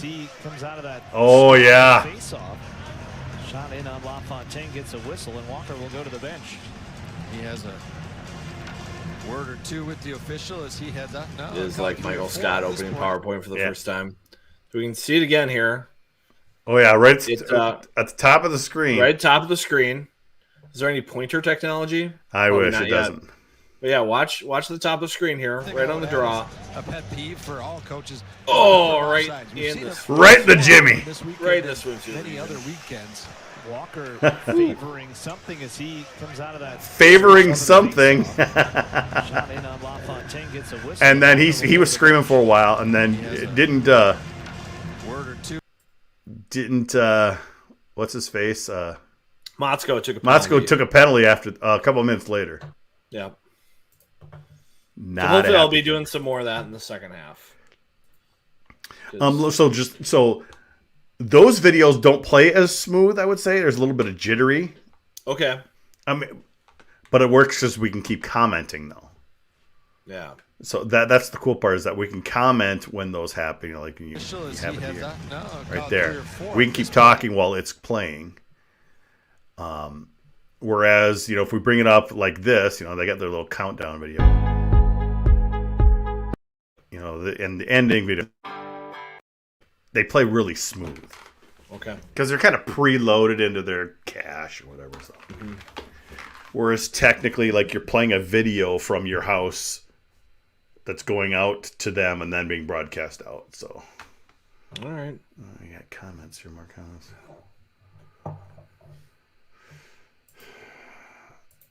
Nice human. All right. So I'll work on it. All right, folks. We got to All call right. it a night. I got to get the audio up and got to get to bed. So, Yeah. if I could see, I still can't see. I drove the other night with one contact in. I could not do that. My prescription's too bad. I learned that, I could see just fine. If I would literally cover this eye, though, I think I would be better drunk driving than I would without contacts. I can't. It's that bad. I cannot see at all without contacts. I mean, it's bad. I can't see without contacts. So. Because I think I'm negative 4.5 or something like that. I'm a little higher than that.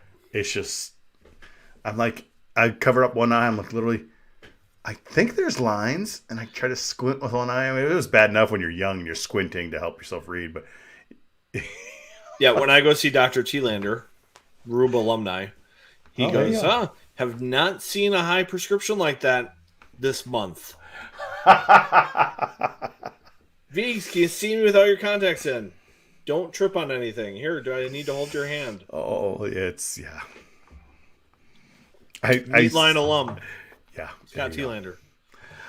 All right, good night, folks. You guys will see you next week. We'll try to get a guest on with us next week. Just got to plan ahead a little bit more. So, good night, folks. Back. Thanks for tuning in.